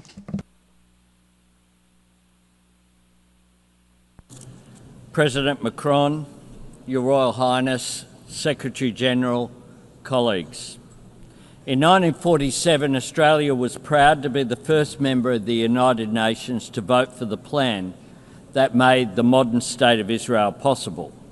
But that plan always encompassed two states, a state of Israel and a state of Palestine, living side by side within internationally recognised borders, recognising each other's right to live in peace and security. 8 decades ago, those hopes were consumed by conflict, and that has been the grim pattern over the years.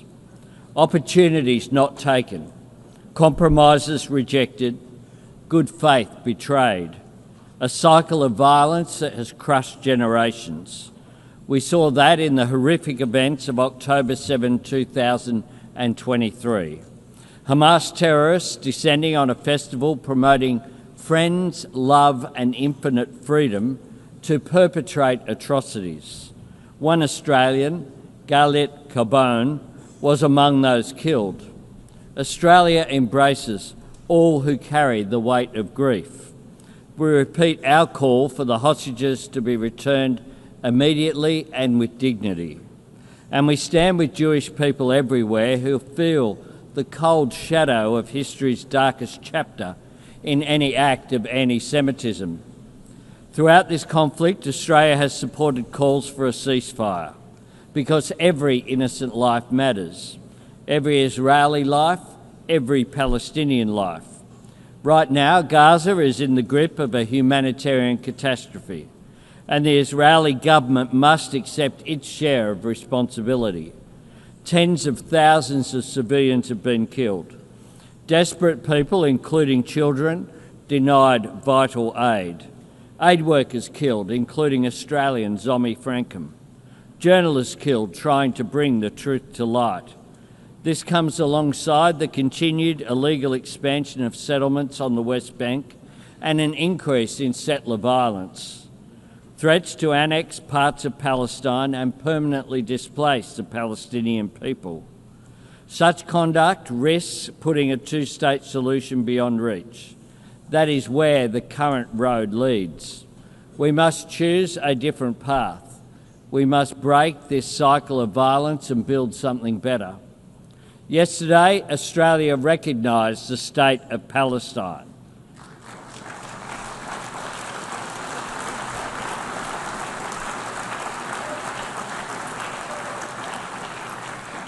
We have been clear.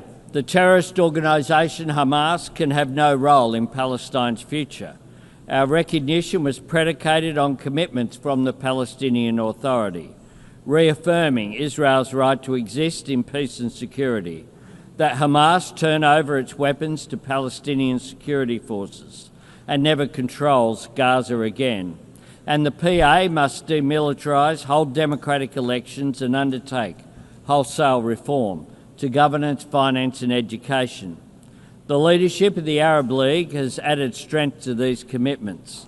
Their demand for Hamas to surrender its weapons and end its rule in Gaza has helped create this historic opportunity, a chance to deliver self-determination for Palestine in a way that permanently disarms Hamas and drives them from the region once and for all.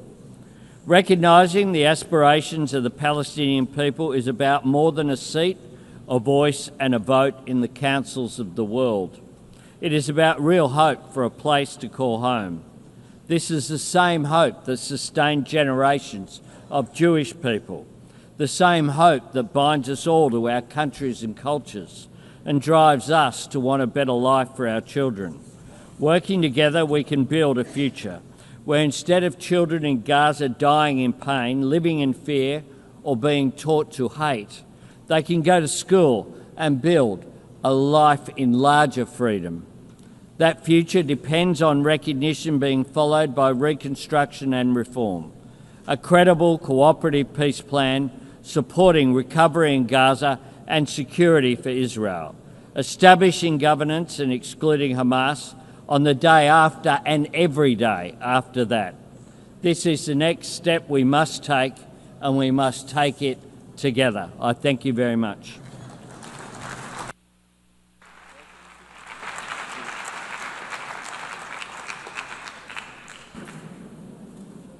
I would like to thank His Excellency and give the floor to His Excellency, the Prime Minister of Egypt.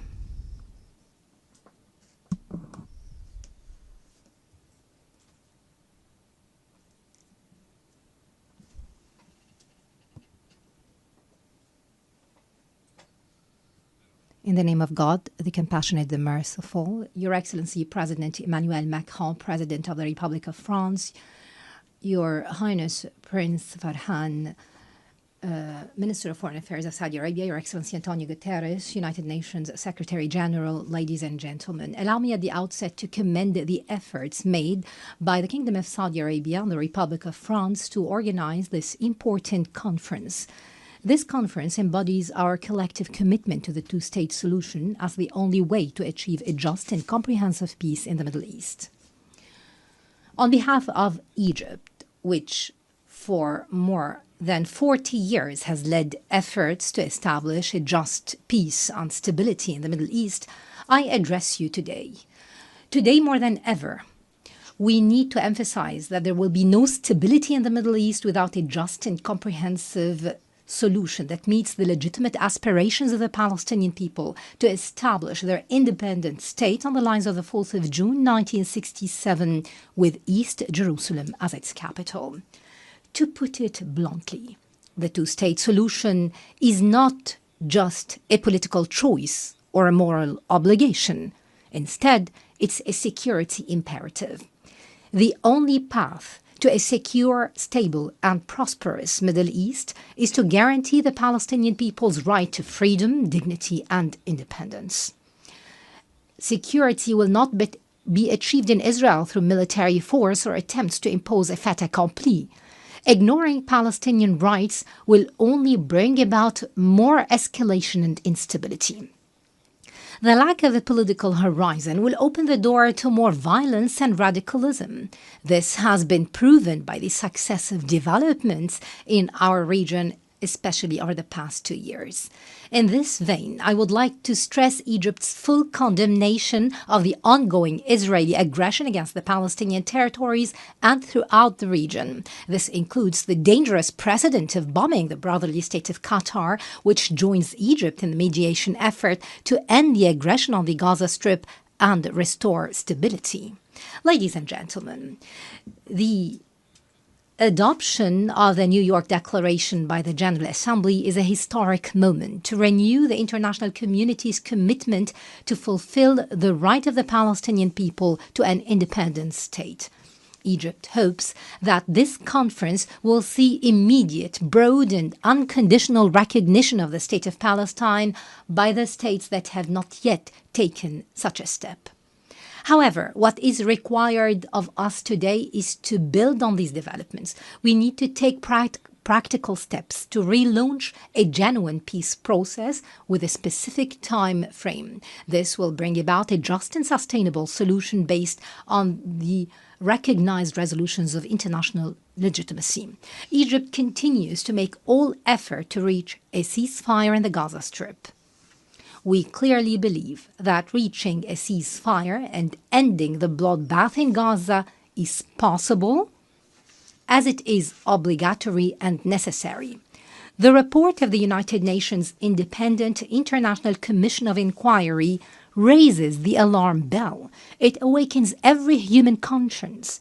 Its findings were clear in confirming that Israel committed the crime of genocide, with its material and moral elements against Palestinian civilians in the Gaza Strip. Ladies and gentlemen, I would like to stress that Egypt rejects any attempt at trying to displace the Palestinians or liquidating their cause. This amounts to the crime of ethnic cleansing. Thus, Egypt will, as soon as we reach a ceasefire, will host an international reconstruction conference in the Gaza Strip to mobilize the necessary funding for the Arab Islamic Reconstruction Plan in coordination with the government of Palestine. This will ensure that the Palestinian people will remain on their land, and it will help them overcome the huge losses caused by the aggression. I call upon all our partners in the international community to contribute to this reconstruction effort and early recovery as part and parcel of any serious move to make the two-state solution a reality. Ladies and gentlemen, we stand today in a pivotal moment. Either we establish a just and lasting peace that opens doors of hope for our peoples, or we leave the region hostage. The sound was cut off.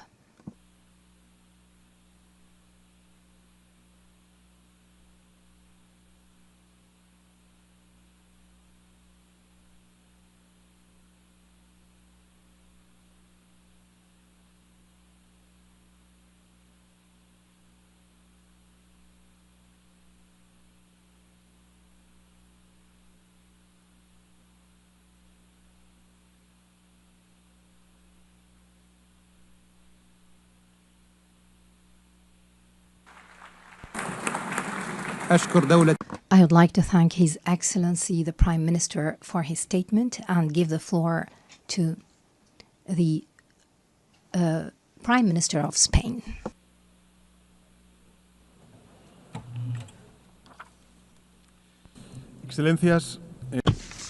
Excellencies, whilst the recognition of a Palestinian state is urgent, it is all the more urgent that there exist a Palestinian people in the state that we're claiming to recognize, and regrettably the Palestinian people are being annihilated. For this reason, in the name of reason, in the name of international law, and in the name of human dignity, we have to stop this slaughter now. At this precise moment, bombs continue to fall indiscriminately on the civilian population in Gaza.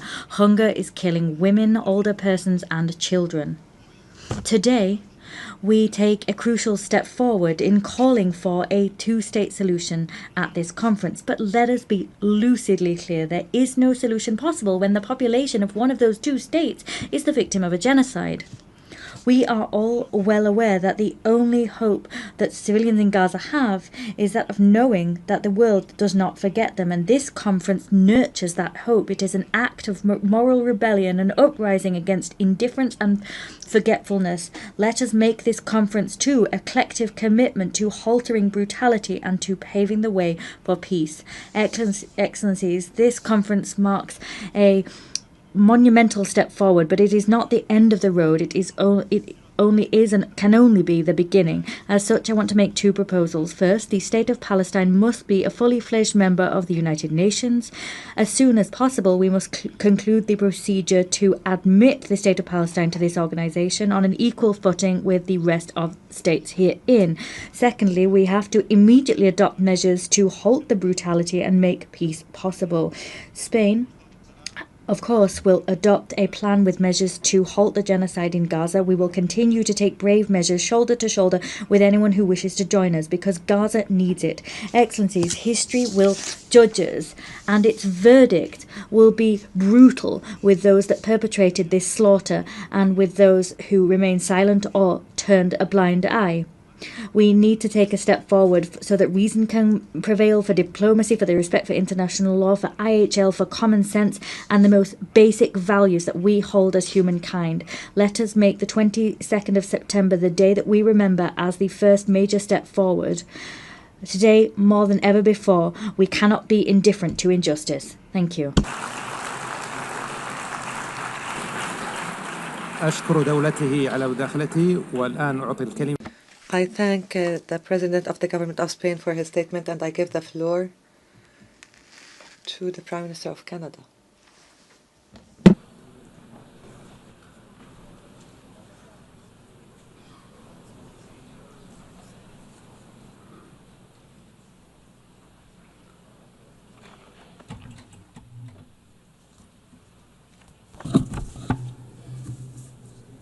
Your Excellency, Monsieur le Président de la France, Your Excellency Prince Faisal bin Farhan Al Saud.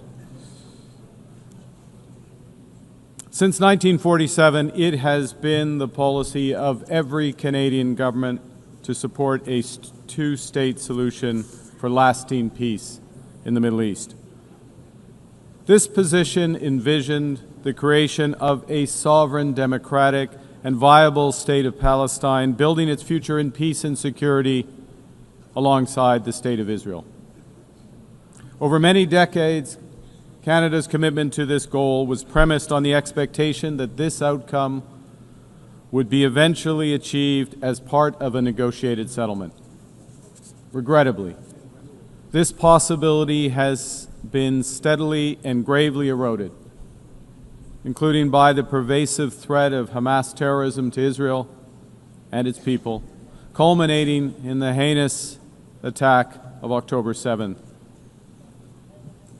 The accelerated building of settlements across the West Bank and East Jerusalem, and the soaring settler violence against Palestinians. Actions such as the E1 settlement plan and the Israeli government's contribution to the humanitarian disaster in Gaza. Hamas sows terror among the Israeli people and has oppressed the people of Gaza. That has prompted us to take the position we have. Hamas must absolutely release all hostages, disarm fully, and never play any role in the future governance of Palestine. Stolen from the Palestinian people, chased them and cheated them from their life and liberty, and it can in no way dictate their future. But Excellencies, the current Israeli government is working methodically to prevent the prospect of a Palestinian state from ever being established. Il poursuit sans relâche l'expansion. And tirelessly continues settlement expansion in the West Bank. That is illegal under international law. Its constant aggression against Gaza has claimed the lives of tens of thousands of civilians. It has compelled the displacement of more than 2 million people and caused a devastating famine. Another violation of international law. Proud policy of the current Israeli government that there will be, and I quote, no Palestinian state. In this context, Canada recognizes the state of Palestine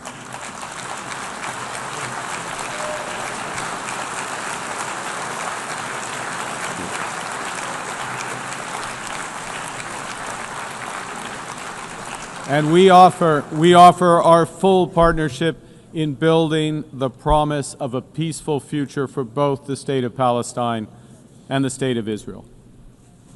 Excellencies, Canada is under no illusions that this recognition is a panacea.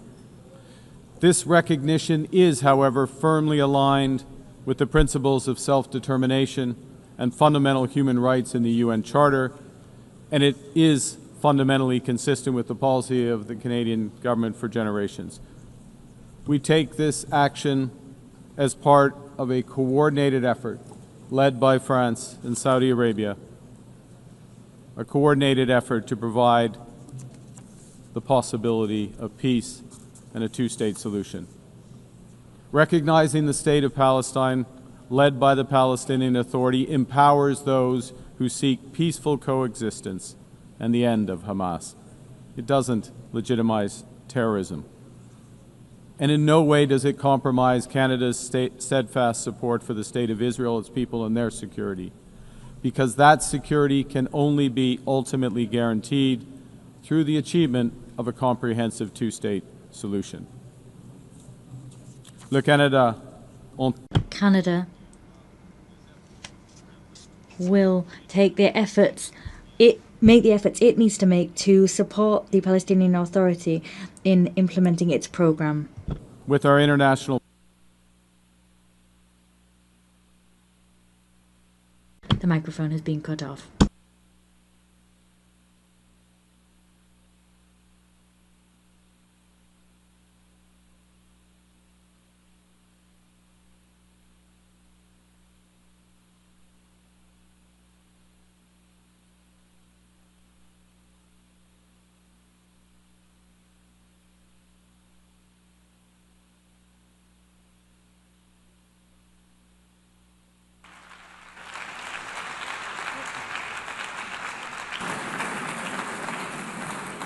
I thank the Prime Minister of Canada for his statement. I give the floor to the Prime Minister of Ireland.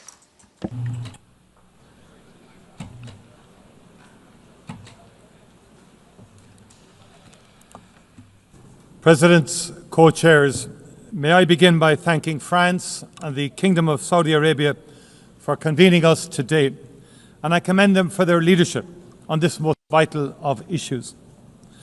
Those of us gathered here know that the only viable option to deliver a peaceful future for Israel and for Palestine is a two-state solution. At this most critical juncture, we must continue to put our full political weight behind it. The situation on the ground has rarely looked so bleak. A just and lasting peace seems further away than it ever has. But in our own peace process in Northern Ireland, to a conflict of 24 years' duration, we recognised that even in the darkest of days, we had a duty as leaders to keep the flame of hope alive and to keep talking. The immense suffering of the Palestinian population in Gaza over the past 2 years has been an affront to the world. It has horrified people around the world, nowhere more than in Ireland, where people have been moved to sorrow and to anger. What happened to Israel on the 7th of October was a horrific and brutal attack on an innocent civilian population, and Hamas must be held to account for its actions.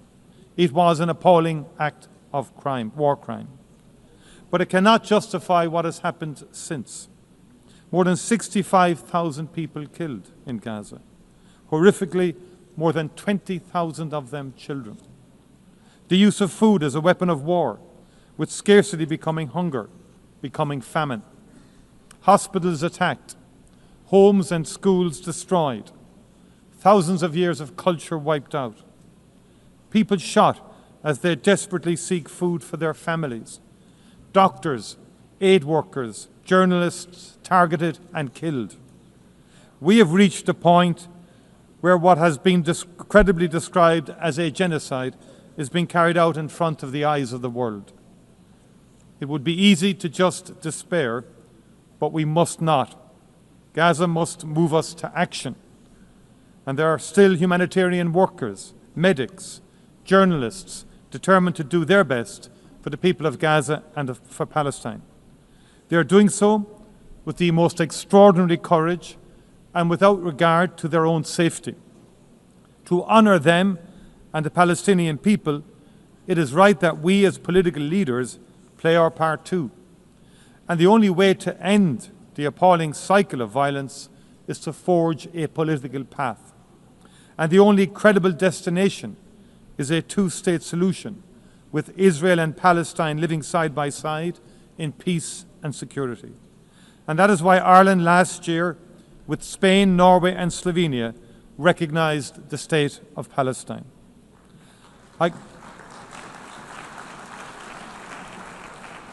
I commend those who have taken the decision to recognize the state of Palestine this week, and I strongly urge those who have yet to do so to give it serious consideration. We know that there are people, including in the Israeli government, who are working daily to make that outcome impossible. In addition to the destruction of Gaza, settlements are expanding every day, and illegal settlers in the West Bank are increasingly emboldened and militant. If we do not move now to protect the two-state solution, if we do not work to build a process through which it can be achieved, there may never be another opportunity. That must not be our legacy to future generations. Ireland is ready to play its part, and I look forward to our continuing steadfast cooperation. Thank you very much indeed.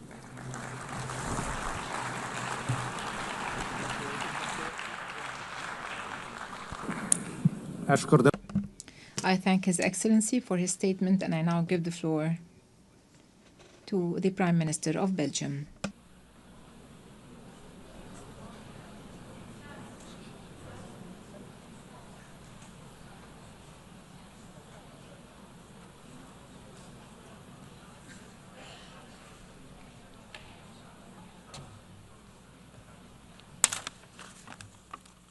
Dear Secretary General, dear Excellencies, ladies and gentlemen, Belgium has always defended the two-state solution and is today reaffirming once again this position by having joined the co-signatories of the New York Declaration. Only this solution will allow Israelis and Palestinians to live side by side in peace and security. To support this aspiration, since the Oslo agreements, Belgium has provided bilateral funding and technical assistance to the Palestinians for a total amount of around 600 million euros. We also remain committed to meeting the acute humanitarian needs in Gaza. We have recently airdropped over 190 tons of humanitarian supplies to address the most acute needs. The Belgian government has recently decided to add another 12.5 million euros to our humanitarian budget for Gaza, in addition to what has already been disbursed. Full and free access to Gaza for providing massive humanitarian aid is an urgent need, as the famine has been officially recognized by the United Nations.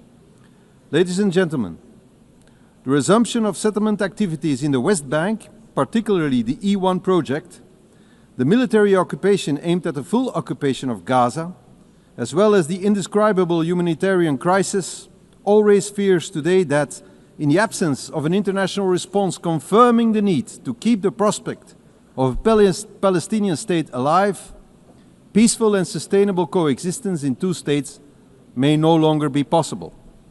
The recent declarations of a number of Israeli ministers, including the Prime Minister himself, that no state of Palestine will ever exist, is an additional reason for reaffirming the right and the need of the Palestinians having their own state. Therefore, Belgium is giving out a strong political and diplomatic signal to the world today by joining the group of countries that announces the recognition of the State of Palestine in the margin of this high-level week of the United Nations General Assembly.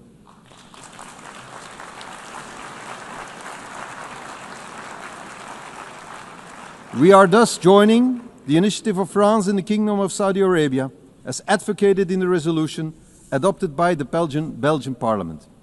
Through this initiative, we continue to support international law, particularly the right to self-determination of peoples. Let me be clear, however, this step cannot be a reward for Hamas.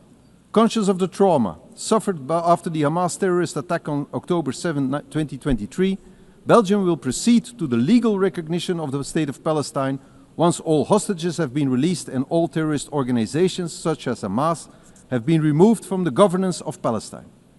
The effective conduct of diplomatic relations with the new State of Palestine, including the opening of a Belgian embassy and the conclusion of international agreements, will be carried out once the objectives of the New York Declaration have been achieved, notably the full demilitarization of Hamas and subsequent the renewal of governments based on presidential and parliamentary elections, giving the Palestinians a democratic, strengthened and renewed authority. All these steps are intended to guarantee the security of both the Israeli and Palestinian population. At the same time, we also strongly call for the recognition of the State of Israel by all Arab countries. Let us be clear, the two-state solution is not dead.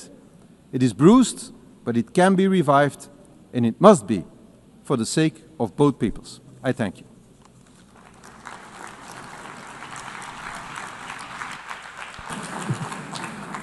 نشكر دولته.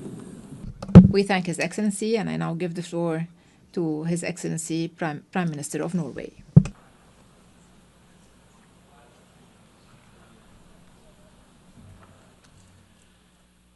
Excellencies, thank you, France and Saudi Arabia, for convening us together in New York today. I would also like to salute the President of the State of Palestine, Mahmoud Abbas. I find it an illustration of deep injustice that he was denied entry to be with us today. But his address was reasonable and dignified. Thank you, Mr. President. 32 years ago, the first Oslo Accords were signed, forever creating an association between my country, my capital, and a vision for peace in the Middle East. Ever since, we have worked for one end: peace, security, and dignity for the Palestinians and the Israelis, living side by side in two sovereign states, enjoying the rights and obligations that follow from the Charter of the United Nations. I have followed this closely, now as Prime Minister, previously as Foreign Minister, and also as Secretary General of the Norwegian Red Cross.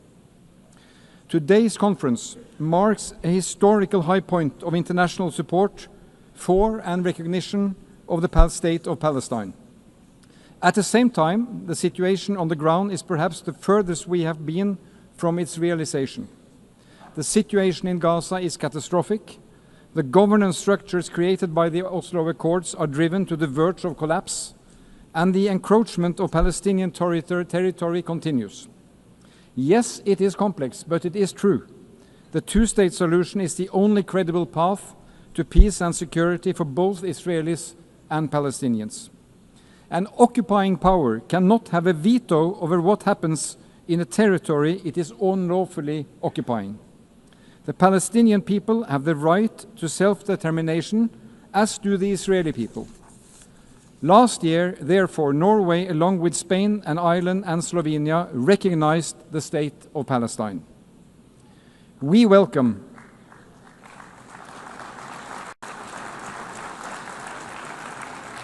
the recognitions announced this week and last year and today. Merci, Monsieur le Président, pour la décision. And thank you, Mr. President, for France's decision. The urgent need to stop the violence, improve access to humanitarian assistance, release the hostages, and pave the way for a lasting solution based on the fundamental principles of the Charter of the United Nations. Only last week, this Assembly approved a roadmap of concrete actions to this end. And in July, a broad majority voted the New York Declaration. But friends, there will be no State of Palestine or a body to govern Gaza the day after without functioning Palestinian authorities. Preserving and reforming the institutions that we together have invested in and helped build over the last 3 decades is critical.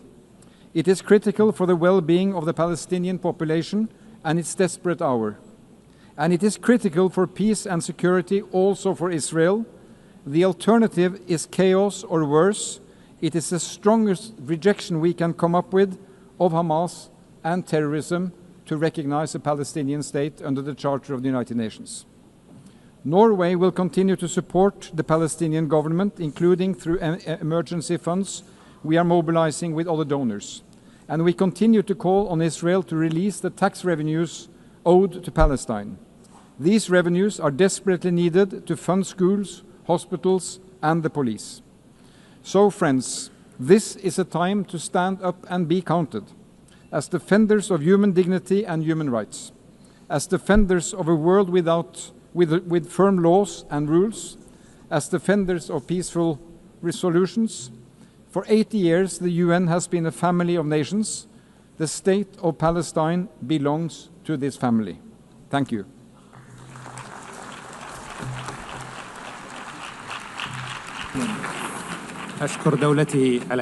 I thank His Excellency, and I now give the floor to His Excellency Prime Minister of Luxembourg.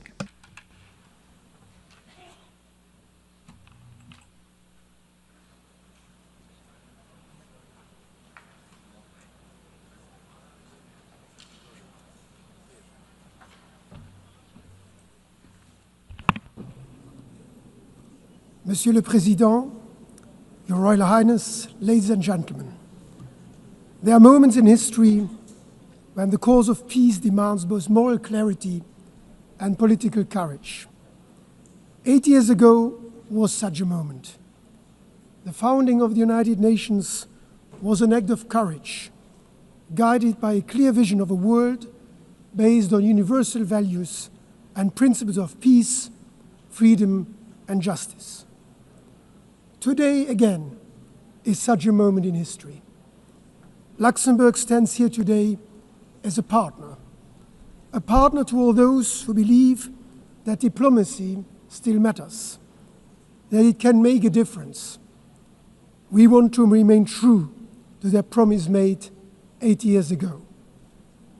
Luxembourg stands here today as a partner for peace. We remain convinced that a two-state solution remains the only viable way forward for a lasting peace. Our goal is a safe and secure state of Israel living side by side with a safe and secure state of Palestine. Rarely has the prospect of a two-state solution felt more distant than today, and yet never has the international will to achieve it been more unified.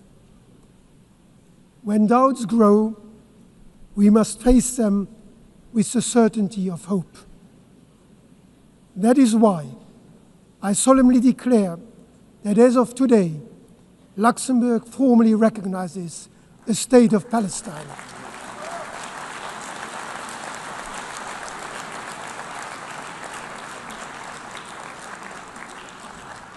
Recognition is not the end of a process.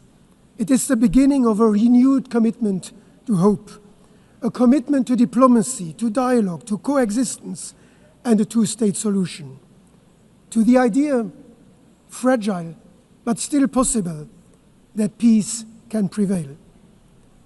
We take this step fully aware of its great symbolic weight. It is our contribution to a political process, one that we hope will revive the prospect of a negotiated two-state solution, grounded in the legitimate aspirations of both Palestinians and Israelis. It is fully aligned with the principles that have guided Luxembourg's foreign policy since 1945.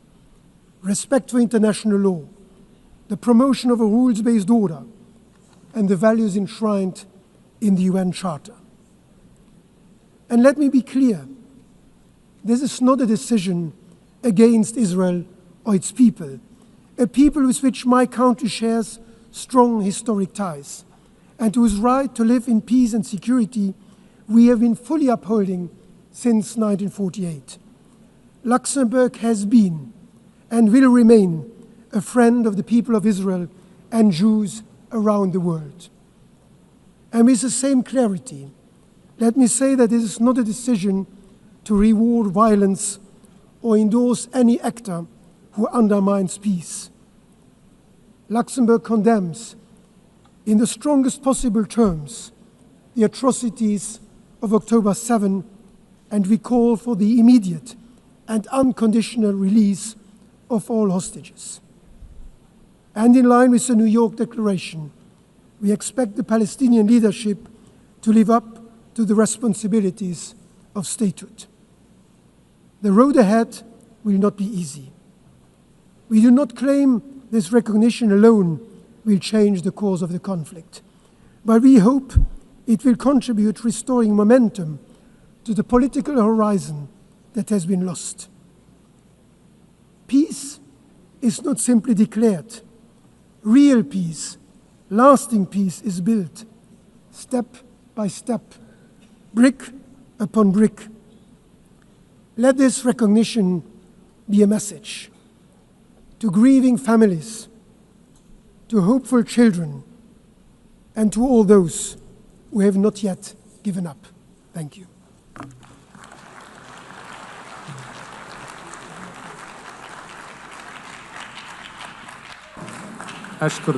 I thank His Excellency the Prime Minister and give the floor to the Prime Minister of Malta.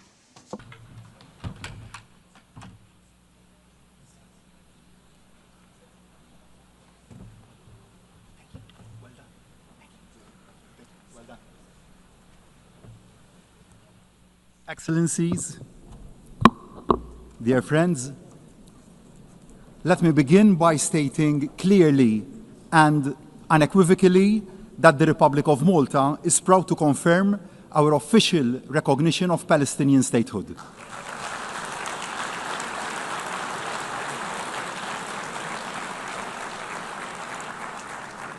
We do so as a demonstration of our concrete commitment to a genuine and peaceful two-state solution, as the only solution that will secure the future of both peoples. Malta is equally unequivocal in its support for the right of Israel to exist alongside a democratic Palestinian state. In making this commitment, I am acutely aware of how events have unfolded since the appalling Hamas attacks of October the 7th. They were the despicable work of a terrorist organization which must have no place in the emerging Palestinian state. Since then, Malta has been unwavering in calling for the unconditional release of all the remaining hostages. No ifs, no buts. The hostages must come home now. Malta adds once again its voice to those demanding an immediate and permanent ceasefire. The fighting must stop now. I am also aware of the opinion that recognizing the state of Palestine somehow amounts to a victory for Hamas. A two-state solution, however, is the worst possible outcome for Hamas. It is not what they want to see. They want to see Israel wiped off the map. Malta and our allies want to see Hamas wiped out. We must never forget that Hamas openly and violently opposed all the previous efforts at peace. If Palestinians can see a peaceful and realistic road to nationhood and self-determination, it fatally undermines the siren cries of Hamas. It offers the only hope that there is an alternative to conflict. I ask, what is the other alternative? What is the future that the hotheads on both sides envisage? A conflict without end? Israel under constant attack? A region mired in instability? That is an outcome nobody should want. Instead, with the right to recognition come huge responsibilities for the Palestinian leadership. There must be absolute adherence from the outset to non-violence, and mutual recognition. Hamas must have no role in any shape or form in the future government of Palestine. Malta supports the Palestinians' authority, one state, one government, one law, one gun approach, and the need for urgent, free, and fair elections. Equally, there are urgent responsibilities for the Israeli government. The attacks on civilians and infrastructure must stop immediately. The illegal settler encroachment and accompanying violence in the West Bank must also stop immediately. And unhindered aid under genuine international auspices must be allowed to flow immediately. Starvation is being suffered in Gaza, and the deaths of hungry civilians trying to access the pitiful trickle of food aid being allowed in cannot be allowed to go on. I am not ashamed to admit that I cried after recently visiting the young children we brought over to Malta from Gaza to give them the best medical care our island has to offer and the required prosthesis. These innocent children have had their limbs and the best part of their life stolen away from them. They have also lost their parents, and they have been caused irreparable harm. But we will not allow their hope for a better future to be stolen away from them. And we will protect them. Ibrahim, I promised you that, and we will stick to our word. What is happening is morally and legally very wrong, and we have a duty on all of us to act. We know that the path to a functioning, free, and fair two-state solution is a long and also hard one. We know the dangers that lie along that path, but we also know the greater dangers that arise from saying nothing can be done, that the dream has died. We cannot and we will not remain silent or complacent. The depth of the current tragedy must be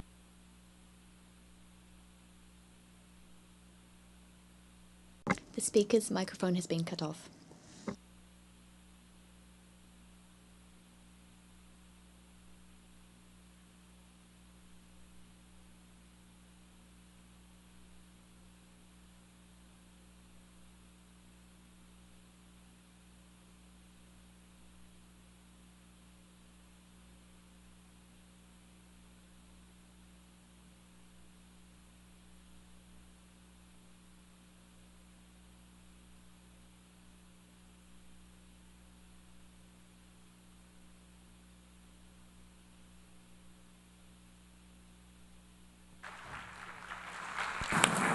أشكر دولته. I thank His Excellency for the statement, and I give the floor to the representative of the EU.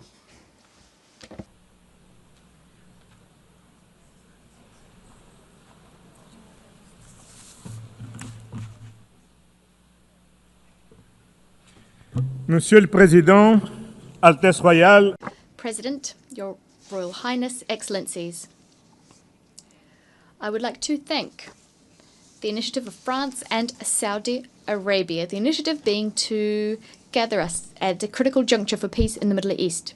The region has known far too many wars, far too much violence and terrorism, too many deaths.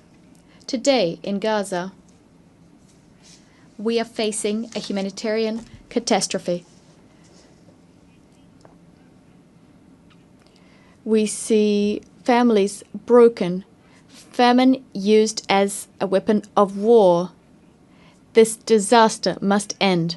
The European Union once again calls for an immediate ceasefire,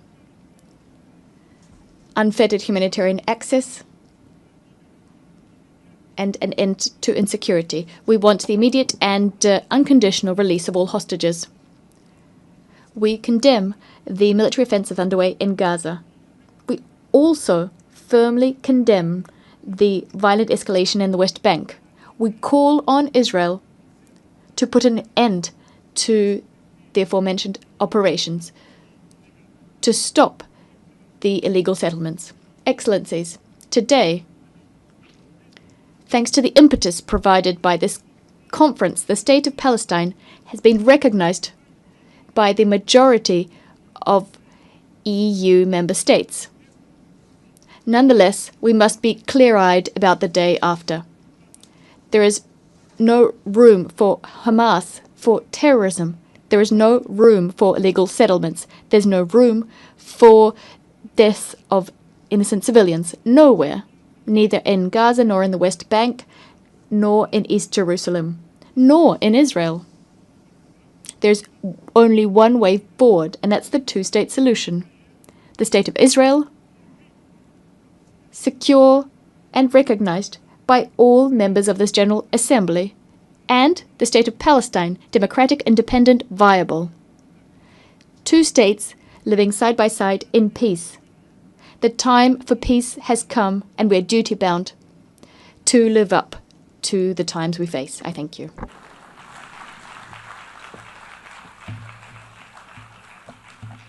Monsieur le Président, President, ladies and gentlemen, when the night is darkest, we must hold fast to our compass. And our compass is the two-state solution. October 7th has opened one of the darkest chapters in history. We all agree that the tragedy in Gaza must stop right now and all hostages released. But ending the war might not be enough if there is no pathway to peace, if the prospect of two states is no longer viable.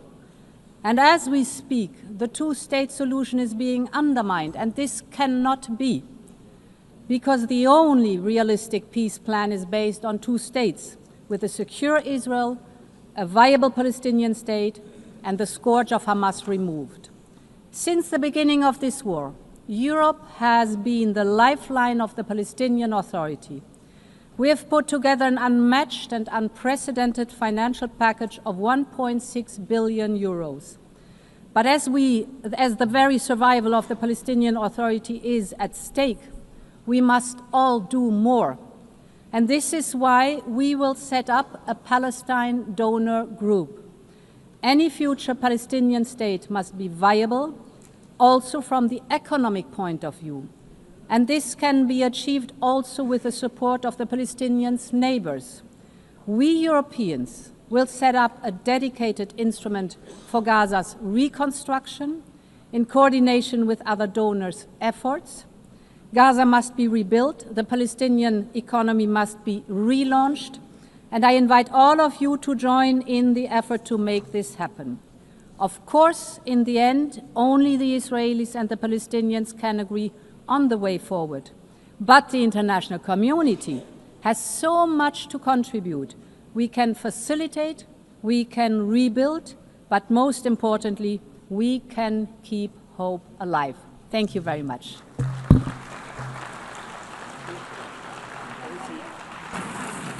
شكرا على المداخلة. I thank you for your statements.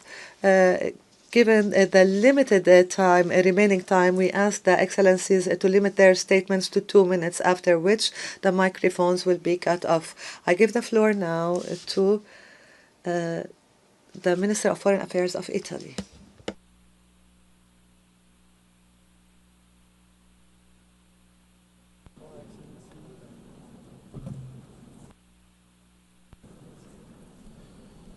President Macron, Minister Faisal, this conference takes place at a crucial time.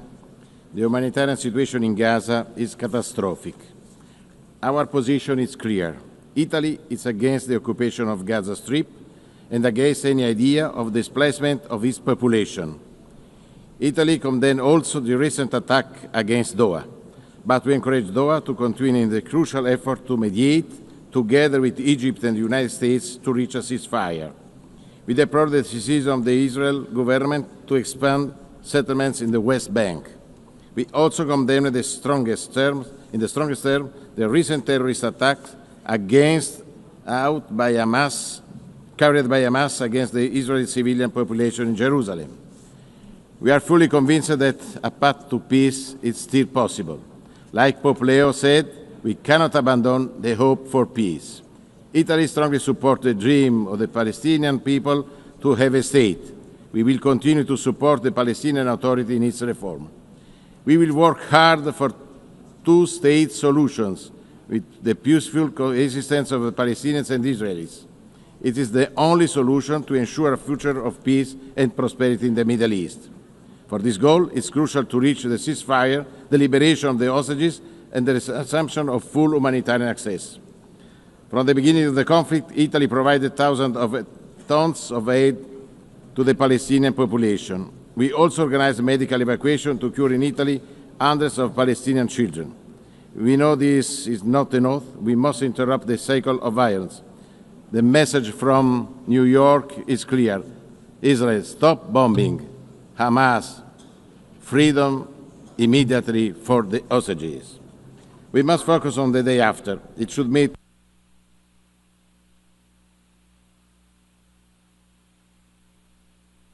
The microphone has been cut off.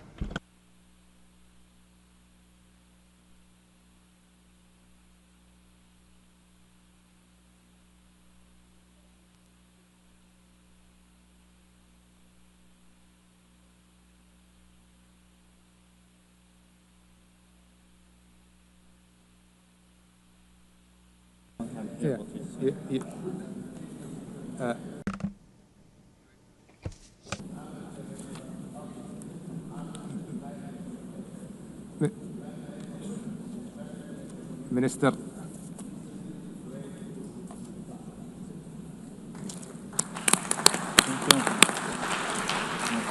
I thank His Excellency. وأعطي الكلمة الآن إلى معالي وزير. I now give the floor to His Excellency Foreign Minister of Algeria.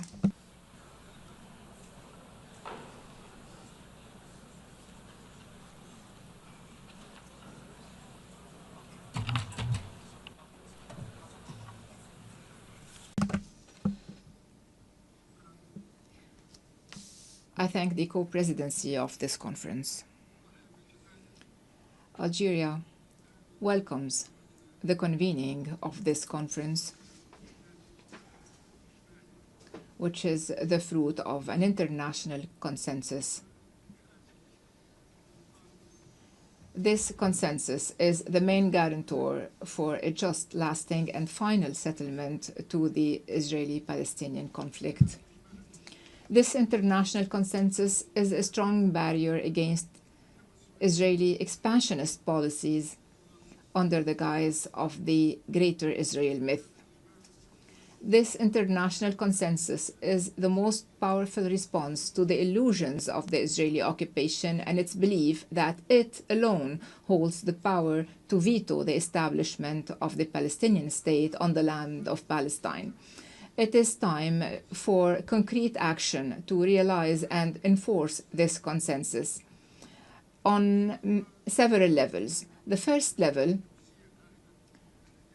is expanding the base of official recognitions of the State of Palestine as an irreversible international reality. The second level is enabling the State of Palestine to obtain full membership in our organization, a membership that the President of the Republic, Mr. Abdelmajid Tebboune, has consistently called for from this very rostrum. The third level is confronting diplomatically, legally, politically, and economically the plans of the occupation to annex Palestinian land and to displace the Palestinian people from their historic homeland. The fourth and final level is the internal Palestinian level. Palestinians have to close ranks and unify their word in order to regain their independence and for their movement to regain its strength and for their voice to regain its influence regionally and internationally. Thank you. شكرا معالي الوزير. I thank His Excellency and I now give the floor to Her Excellency Foreign Minister of the United Kingdom, and I would like to remind you once again that you have 2 minutes after which the microphone will be cut off.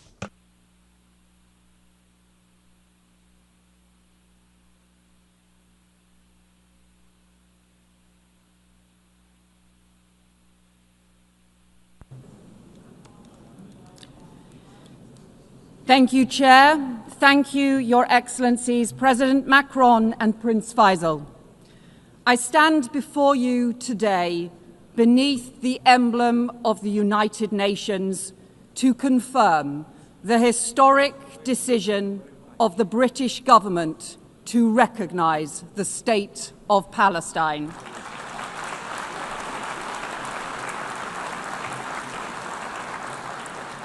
This step, alongside friends and partners, reflects a long-standing truth. that statehood is the inalienable right of the Palestinian people and that two states is the only path to security and lasting peace for Israelis and Palestinians alike. But it also reflects a grave reality. The two-state solution that for decades has commanded global support is in profound peril. From continued bloodshed, man-made famine, terrorism and hostage-taking, settlement expansion and settler violence. And Hamas terrorists continue to hold hostages seized in the barbaric attack of October 7th, prolonging the unimaginable anguish of their families. And in Gaza, the unbearable humanitarian catastrophe worsens as the Netanyahu government chooses to escalate war and hold back aid. Children dying of starvation while food rots at the border. And settlement expansion threatens the very viability of a Palestinian state. The two-state solution risks disappearing beneath the rubble. That is what extremists on all sides want, but we refuse to let hope be lost. Recognition is born of urgency and principle, alongside our unwavering support for the security of Israel and its people. This pathway is the opposite of Hamas's hateful vision, and this process around recognition has helped cement the rejection of Hamas across the Arab world, alongside new reforms to the Palestinian Authority, because there can be no role for Hamas in the future governance of Palestine. But recognition must be a spur, not a substitute for urgent action. A ceasefire now, the release of all hostages, the restoration of aid and a lasting framework for peace. Recognition is about the future, but it is rooted in our past. 75 years ago, Britain was rightly proud to recognize the State of Israel, but the promise of upholding Palestinian rights has gone unfulfilled. For decades, my country supported a two-state solution, but only recognized one state. That changes now, as we join more than 150 member states in recognizing the state of Palestine and protecting the pathway to peace. Thank you.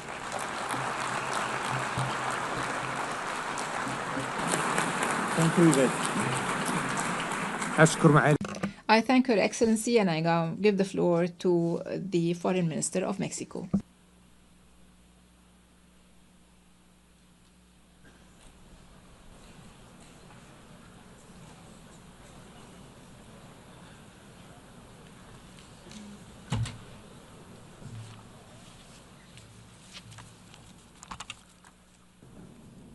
Señor Presidente. Mr. President, Excellencies, we are all concerned by the grave crises in the Middle East. It requires urgent actions, and it's on all of our minds. Since our meeting in last July, we have seen confirmation of a famine in Gaza, and the Independent International Commission of Inquiry on the Occupied Palestinian Territory has concluded that genocide has been committed in the Gaza Strip. There is an urgent need for collective actions which put an end to this heart-rending war. We need to see a just, peaceful and lasting arrangement based on the effective implementation of the two-state solutions. This should allow a safe and prosperous future for all countries in the region. The support for the New York Declaration issued by the General Assembly should lead to the establishment of political and security frameworks able to halt the humanitarian crises. We must begin reconstruction and recovery work and guarantee the long-term security of both states. Mexico recognizes these steps taken by all mediating countries to immediately achieve a definitive ceasefire and the release of all hostages. It is our view that a just and lasting and peaceful solution based on international law must be supported by narratives, underpinned by narratives that humanize the problem, counter division, and promote the acceptance of the other. The microphone has been cut off.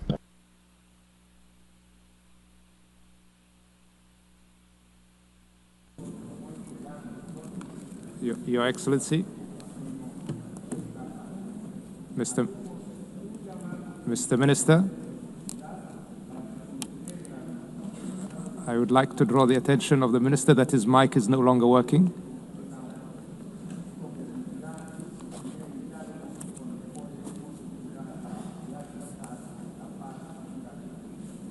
Gracias. Thank you, Your Excellency. والآن أعطي الكلمة. And I give the floor to His Excellency, the Foreign Minister of Japan.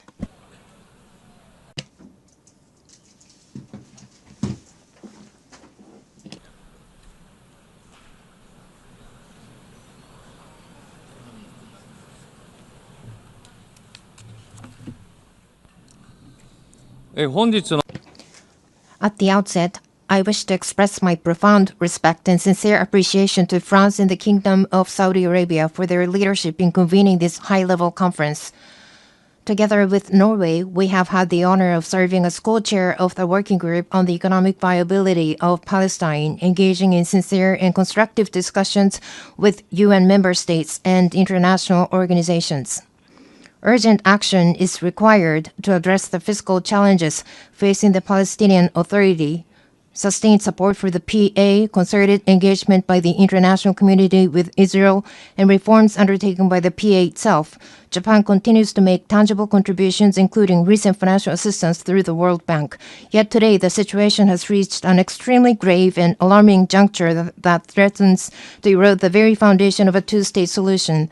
The sharp deterioration of the humanitarian crisis in Gaza, the expansion of settlement activities in the West Bank, and steps toward annexations are completely unacceptable. Japan strongly condemns these actions and calls on Israel to immediately cease all such unilateral measures.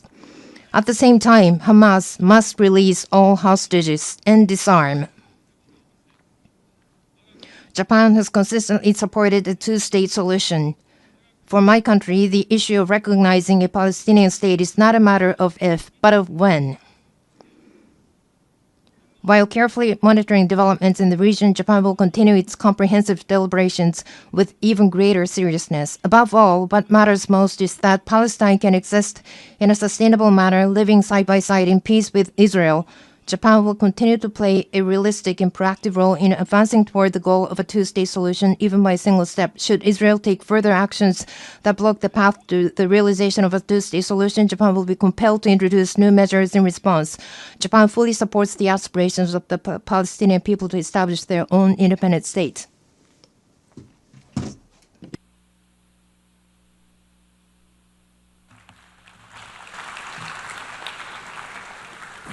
I would like to thank His Excellency and give the floor to His Excellency, the Foreign Minister of Andorra.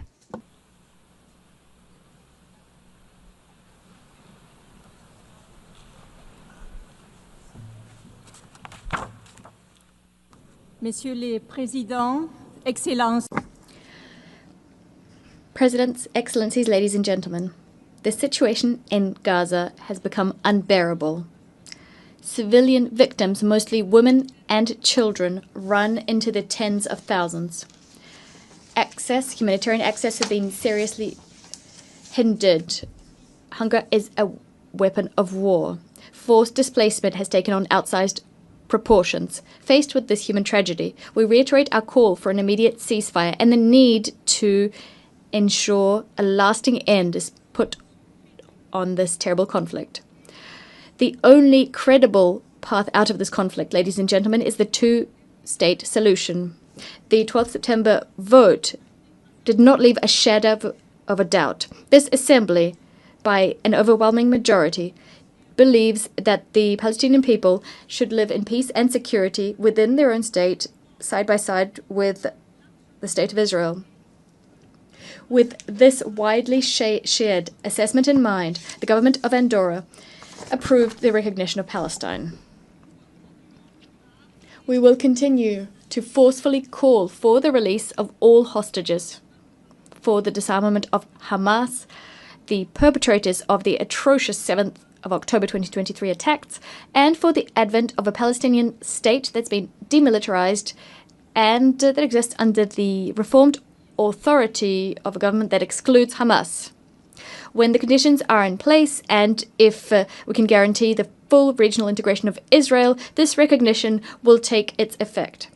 With this recognition of Palestine, our country, which is proud of its over 7 centuries of uninterrupted peace and remains committed to neutrality, multilateralism. The speaker's microphone has been cut off.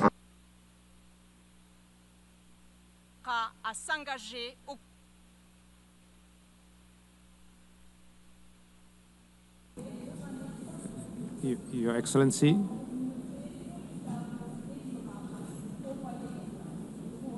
okay, bravo.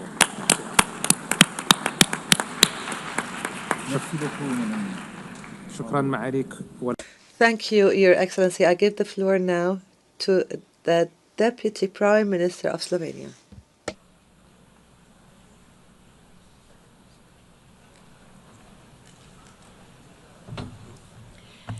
Your Excellencies, I would like to thank France and Saudi Arabia. A mutually agreed and sustainable two-state solution is the only viable path forward for peace in the Middle East. This cannot exist without a legitimate and capable Palestinian Authority, which requires reforms but also international support. We cannot allow the region to revert to an ineffective state that leaves a vacuum. It is for these reasons I signed a memorandum of understanding with Palestine last month. The horrifying images of starving children in Gaza are the outcome of deliberate choices. This is a man-made catastrophe. Gaza is enduring what international law defines as genocide. This demands clarity of words and urgency of action. When brute force replaces law, it will not bring security. It will bring instability and radicalization for generations. We insist that law must apply equally to the powerful as to the weak. Slovenia has acted. We recognize Palestine together with Ireland, Norway, and Spain. We call for a permanent ceasefire, the release of all hostages, and the protection of all civilians. We insist that humanitarian aid must flow into Gaza. We are at a turning point. We welcome the most recent recognitions and insist others must follow suit. History will not be kind to hesitation. It will not remember speeches that avoided difficult truths. It will unapologetically remember those who stood silent when genocide unfolded. Let this conference be remembered not as another echo chamber, but as the place where the international community finally moved from words to consequences. And the speaker's microphone has been cut off. I thank Her Excellency and I give the floor to the Foreign Minister of Germany.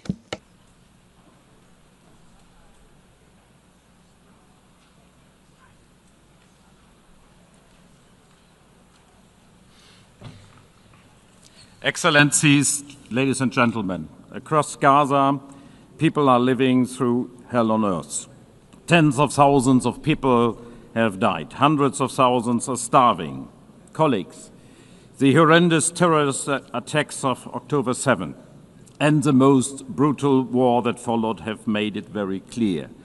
This decades-old conflict cannot be solved by terror, destruction, and death.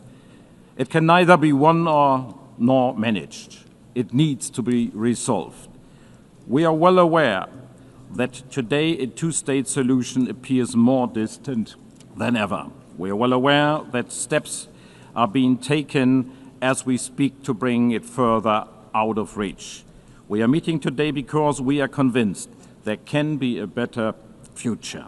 An independent, democratic and viable Palestinian state existing side by side and in peace and in security with Israel. A negotiated two-state solution in accordance with international law, one to which no convincing alternative has been presented so far. Colleagues, to bring that future closer, Germany is guided by three principles. First, we do not and will not recognize any changes to the 1967 borders unless agreed upon both parties. Second, we consider Israeli settlements in the occupied territories unlawful and a serious obstacle to peace. And third, we respect the IGC's advisory opinion of 19th July 2024 and act in line with its stipulations. My country will always be deeply committed to Israel's existence, which is still being questioned by some. My country will always be committed to Israel's long-term security.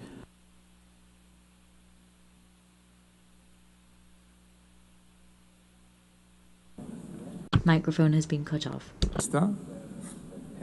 Herr Minister. Herr Minister.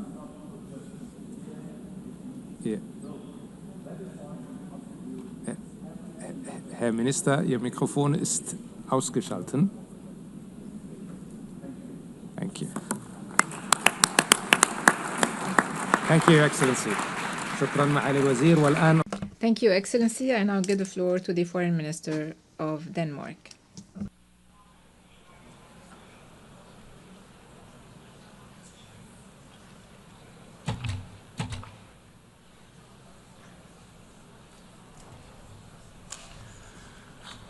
Thank you, President Macron and Prince Faisal bin Farhan, for your unwavering effort to push for momentum towards the two-state solution. Denmark has endorsed the New York Declaration and remained deeply committed to build on that momentum. Almost 2 years has passed since Hamas' appalling terrorist attack, and ever since Denmark has repeatedly condemned the attack, and we continue to insist on the immediate and safe release of every hostage. In the meanwhile, the war in Gaza has created a humanitarian catastrophe of unbearable scale, and Israel is expanding its military offensive. This needs to stop now. Israel needs to change course now. As an elected member of the Security Council, Denmark actively pushes for solutions, urging for an immediate ceasefire, release of hostages, unhindered humanitarian access. Today, the two-state solution is challenged by the war in Gaza, by Israel's direct opposition, expanding of illegal settlements, and threats to annex Gaza and the West Bank. This is why I say today, the keys to recognition of the Palestine state should no longer lie in the hands of the Israeli government. The Palestinians themselves must be able to fulfill the conditions for the creation of a viable Palestinian state. The key must be in their hands. The Palestinians must become masters of their own destiny. Therefore, Denmark stands ready to recognize Palestine as a state when certain conditions are met. The Israeli hostages are released, when Hamas are disarmed and no longer plays a role in Gaza, when there has been further progress on the PA's reform agenda, and when it is certain, and when there is certainty that a future Palestinian state will be demilitarized. In that spirit, we welcome the strong commitment by President Abbas regarding democratic reform and condemnation of Hamas, confirming that they can have no role in Gaza. Denmark has been at the forefront pushing for The microphone has been cut off.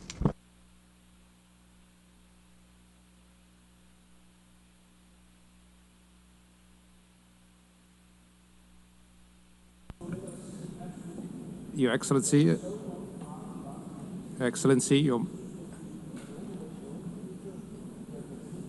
Your Excellency. Thank you, Your Excellency. Thank you, Your Excellency, and I give the floor to His Excellency, the Foreign Minister of the Netherlands.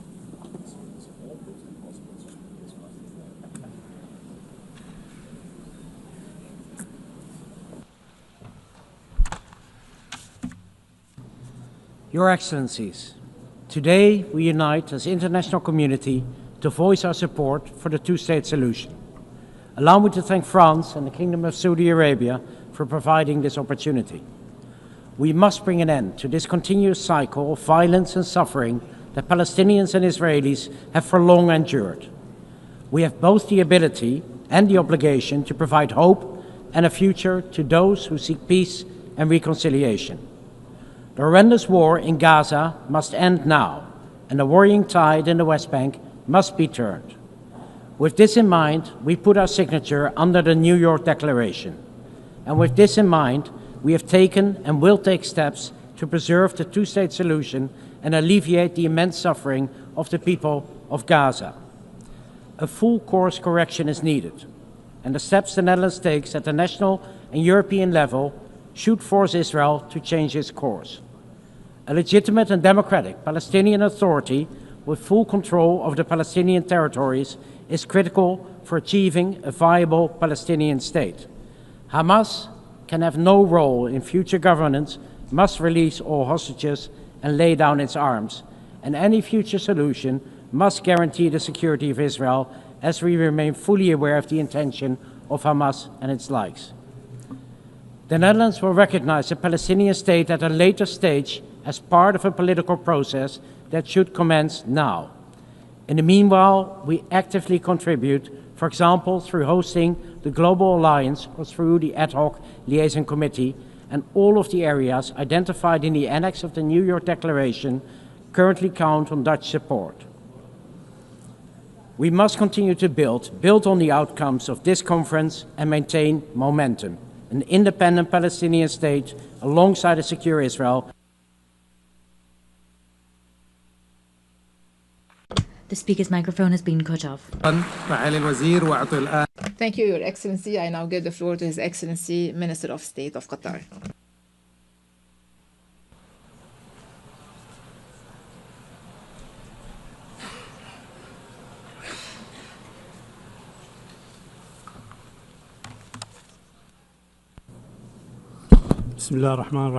In the name of God, the compassionate, the merciful, Your Excellencies, I would like to express my appreciation to His Excellency, the President of France, and His Royal Highness of the Kingdom of Saudi Arabia for their perception in convening this historic conference for the peaceful settlement of the Palestinian cause under the umbrella of the United Nations. This international movement comes in a very important context. First, a historic context of decades of injustice, occupying the territories of peoples who have been subjected under occupation, taking their land and living under complete destruction in Gaza. At the same time, the West Bank is subjected to reckless practices, annexing land, expanding settlement, and violating the holy sanctities. This is a dangerous threat to international peace and security and to the Middle East. This Israeli escalatory aggression came as a threat to so many countries in the region, including my country. Our capital, Doha, has been subjected to a treacherous Israeli aggression that violated its territorial integrity, led to the killing of 6 martyrs, and put the entire region to the brink of danger. This was a violation of international law and the UN Charter, and we believe that Israel is fully responsible for this rogue aggression, which was condemned by the Security Council and the United Nations. We have participated in the preparation of this conference to come up with a document that will be balanced to ensure the participation of all. Today, we must stress the establishment of a Palestinian statehood with sovereignty. The mic was cut off.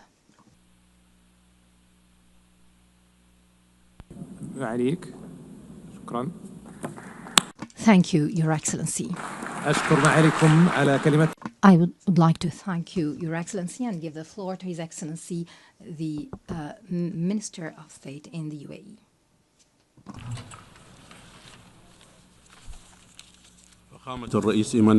Your Excellency, President Emmanuel Macron, Your Highness Prince Faisal bin Farhan, Excellencies, at the outset, I would like to thank the Kingdom of Saudi Arabia and the French Republic for their concerted effort to organize this conference and the adoption of the New York Declaration by an overwhelming majority at the General Assembly.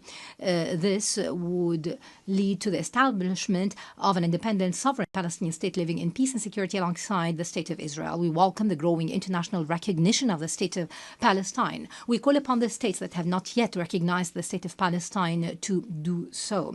In light with the dangerous developments unfolding in the Gaza Strip and the ongoing threats to annex the West Bank and other serious and unacceptable violations, it's imperative that we intensify our efforts to achieve an immediate and lasting ceasefire, release all hostages and detainees, and guarantee full, unconditional humanitarian access across the entire Strip.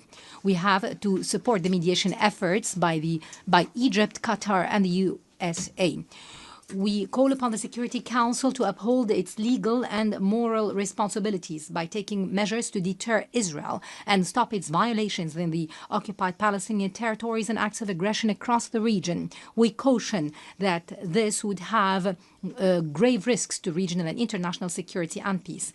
The achievement of lasting peace hinges on creating a clear political horizon to establish an independent Palestinian state. It's important to have a legitimate, capable Palestinian national authority that can control arms and be accountable. To conclude, Mr. President, let's pave the way for a lasting, just, and comprehensive peace that fulfills the aspirations of the peoples of the region. Thank you. Thank you, Your Excellency, and I give the floor to the Vice President of the Vice Prime Minister of Russia.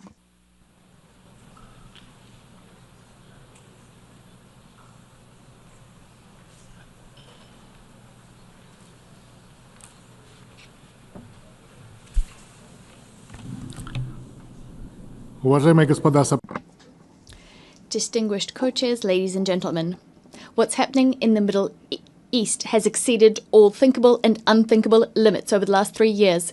We've seen an uptick in the terrorist threat, aggressive attacks on sovereignty and the territorial integrity of states, violations of the UN Charter, as well as attacks on sites under AEA safeguards. Before our very eyes, we have seen hunger, man-made hunger.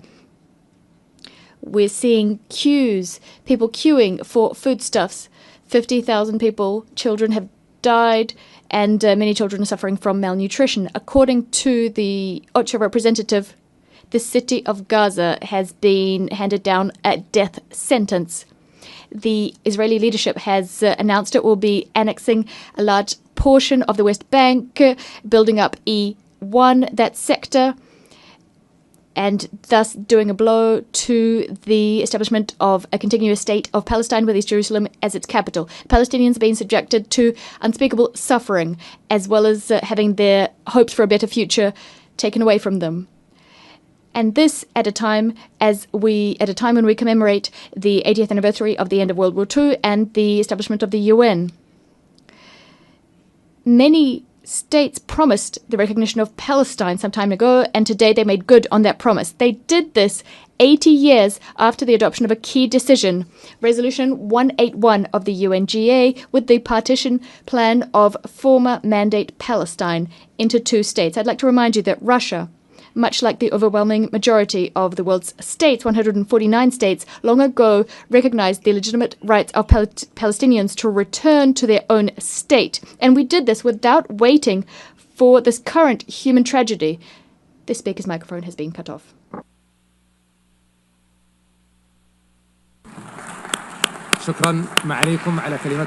I thank you, Your Excellency, for this statement, and I give the floor to His Excellency, the Secretary General of the League of Arab States.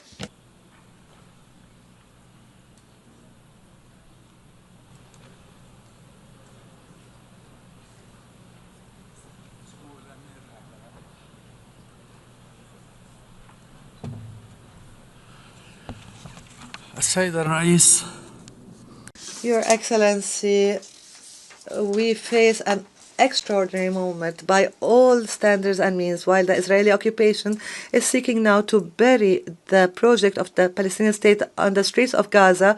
We see the representatives of the overwhelming majority of the countries of the world and at highest levels to save this project. We are here today not to save the Palestinian state only, but to also save some of our common humanity.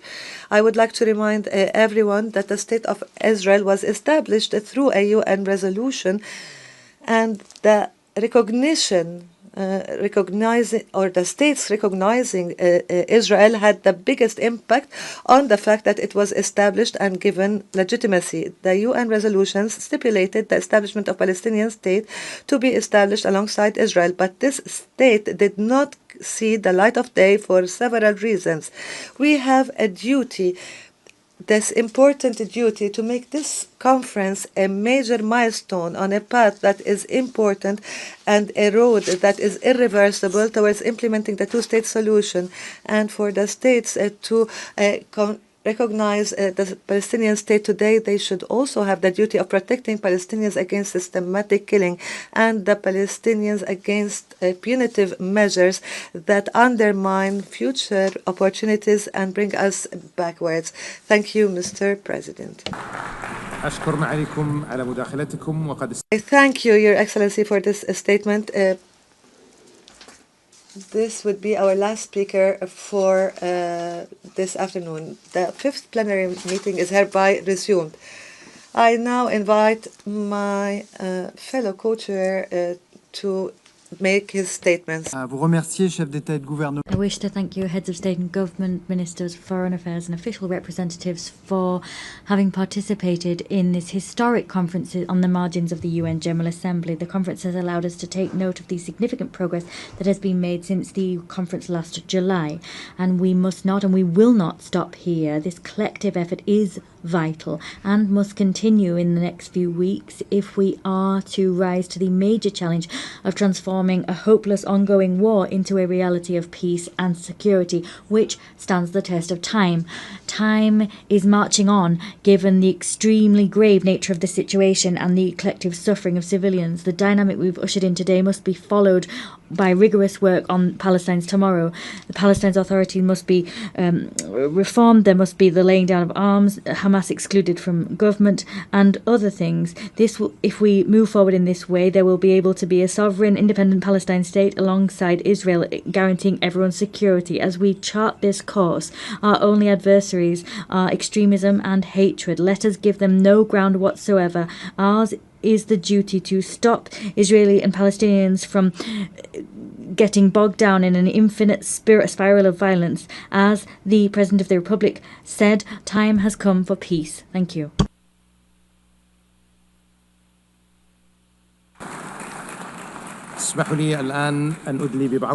Allow me to make some concluding remarks.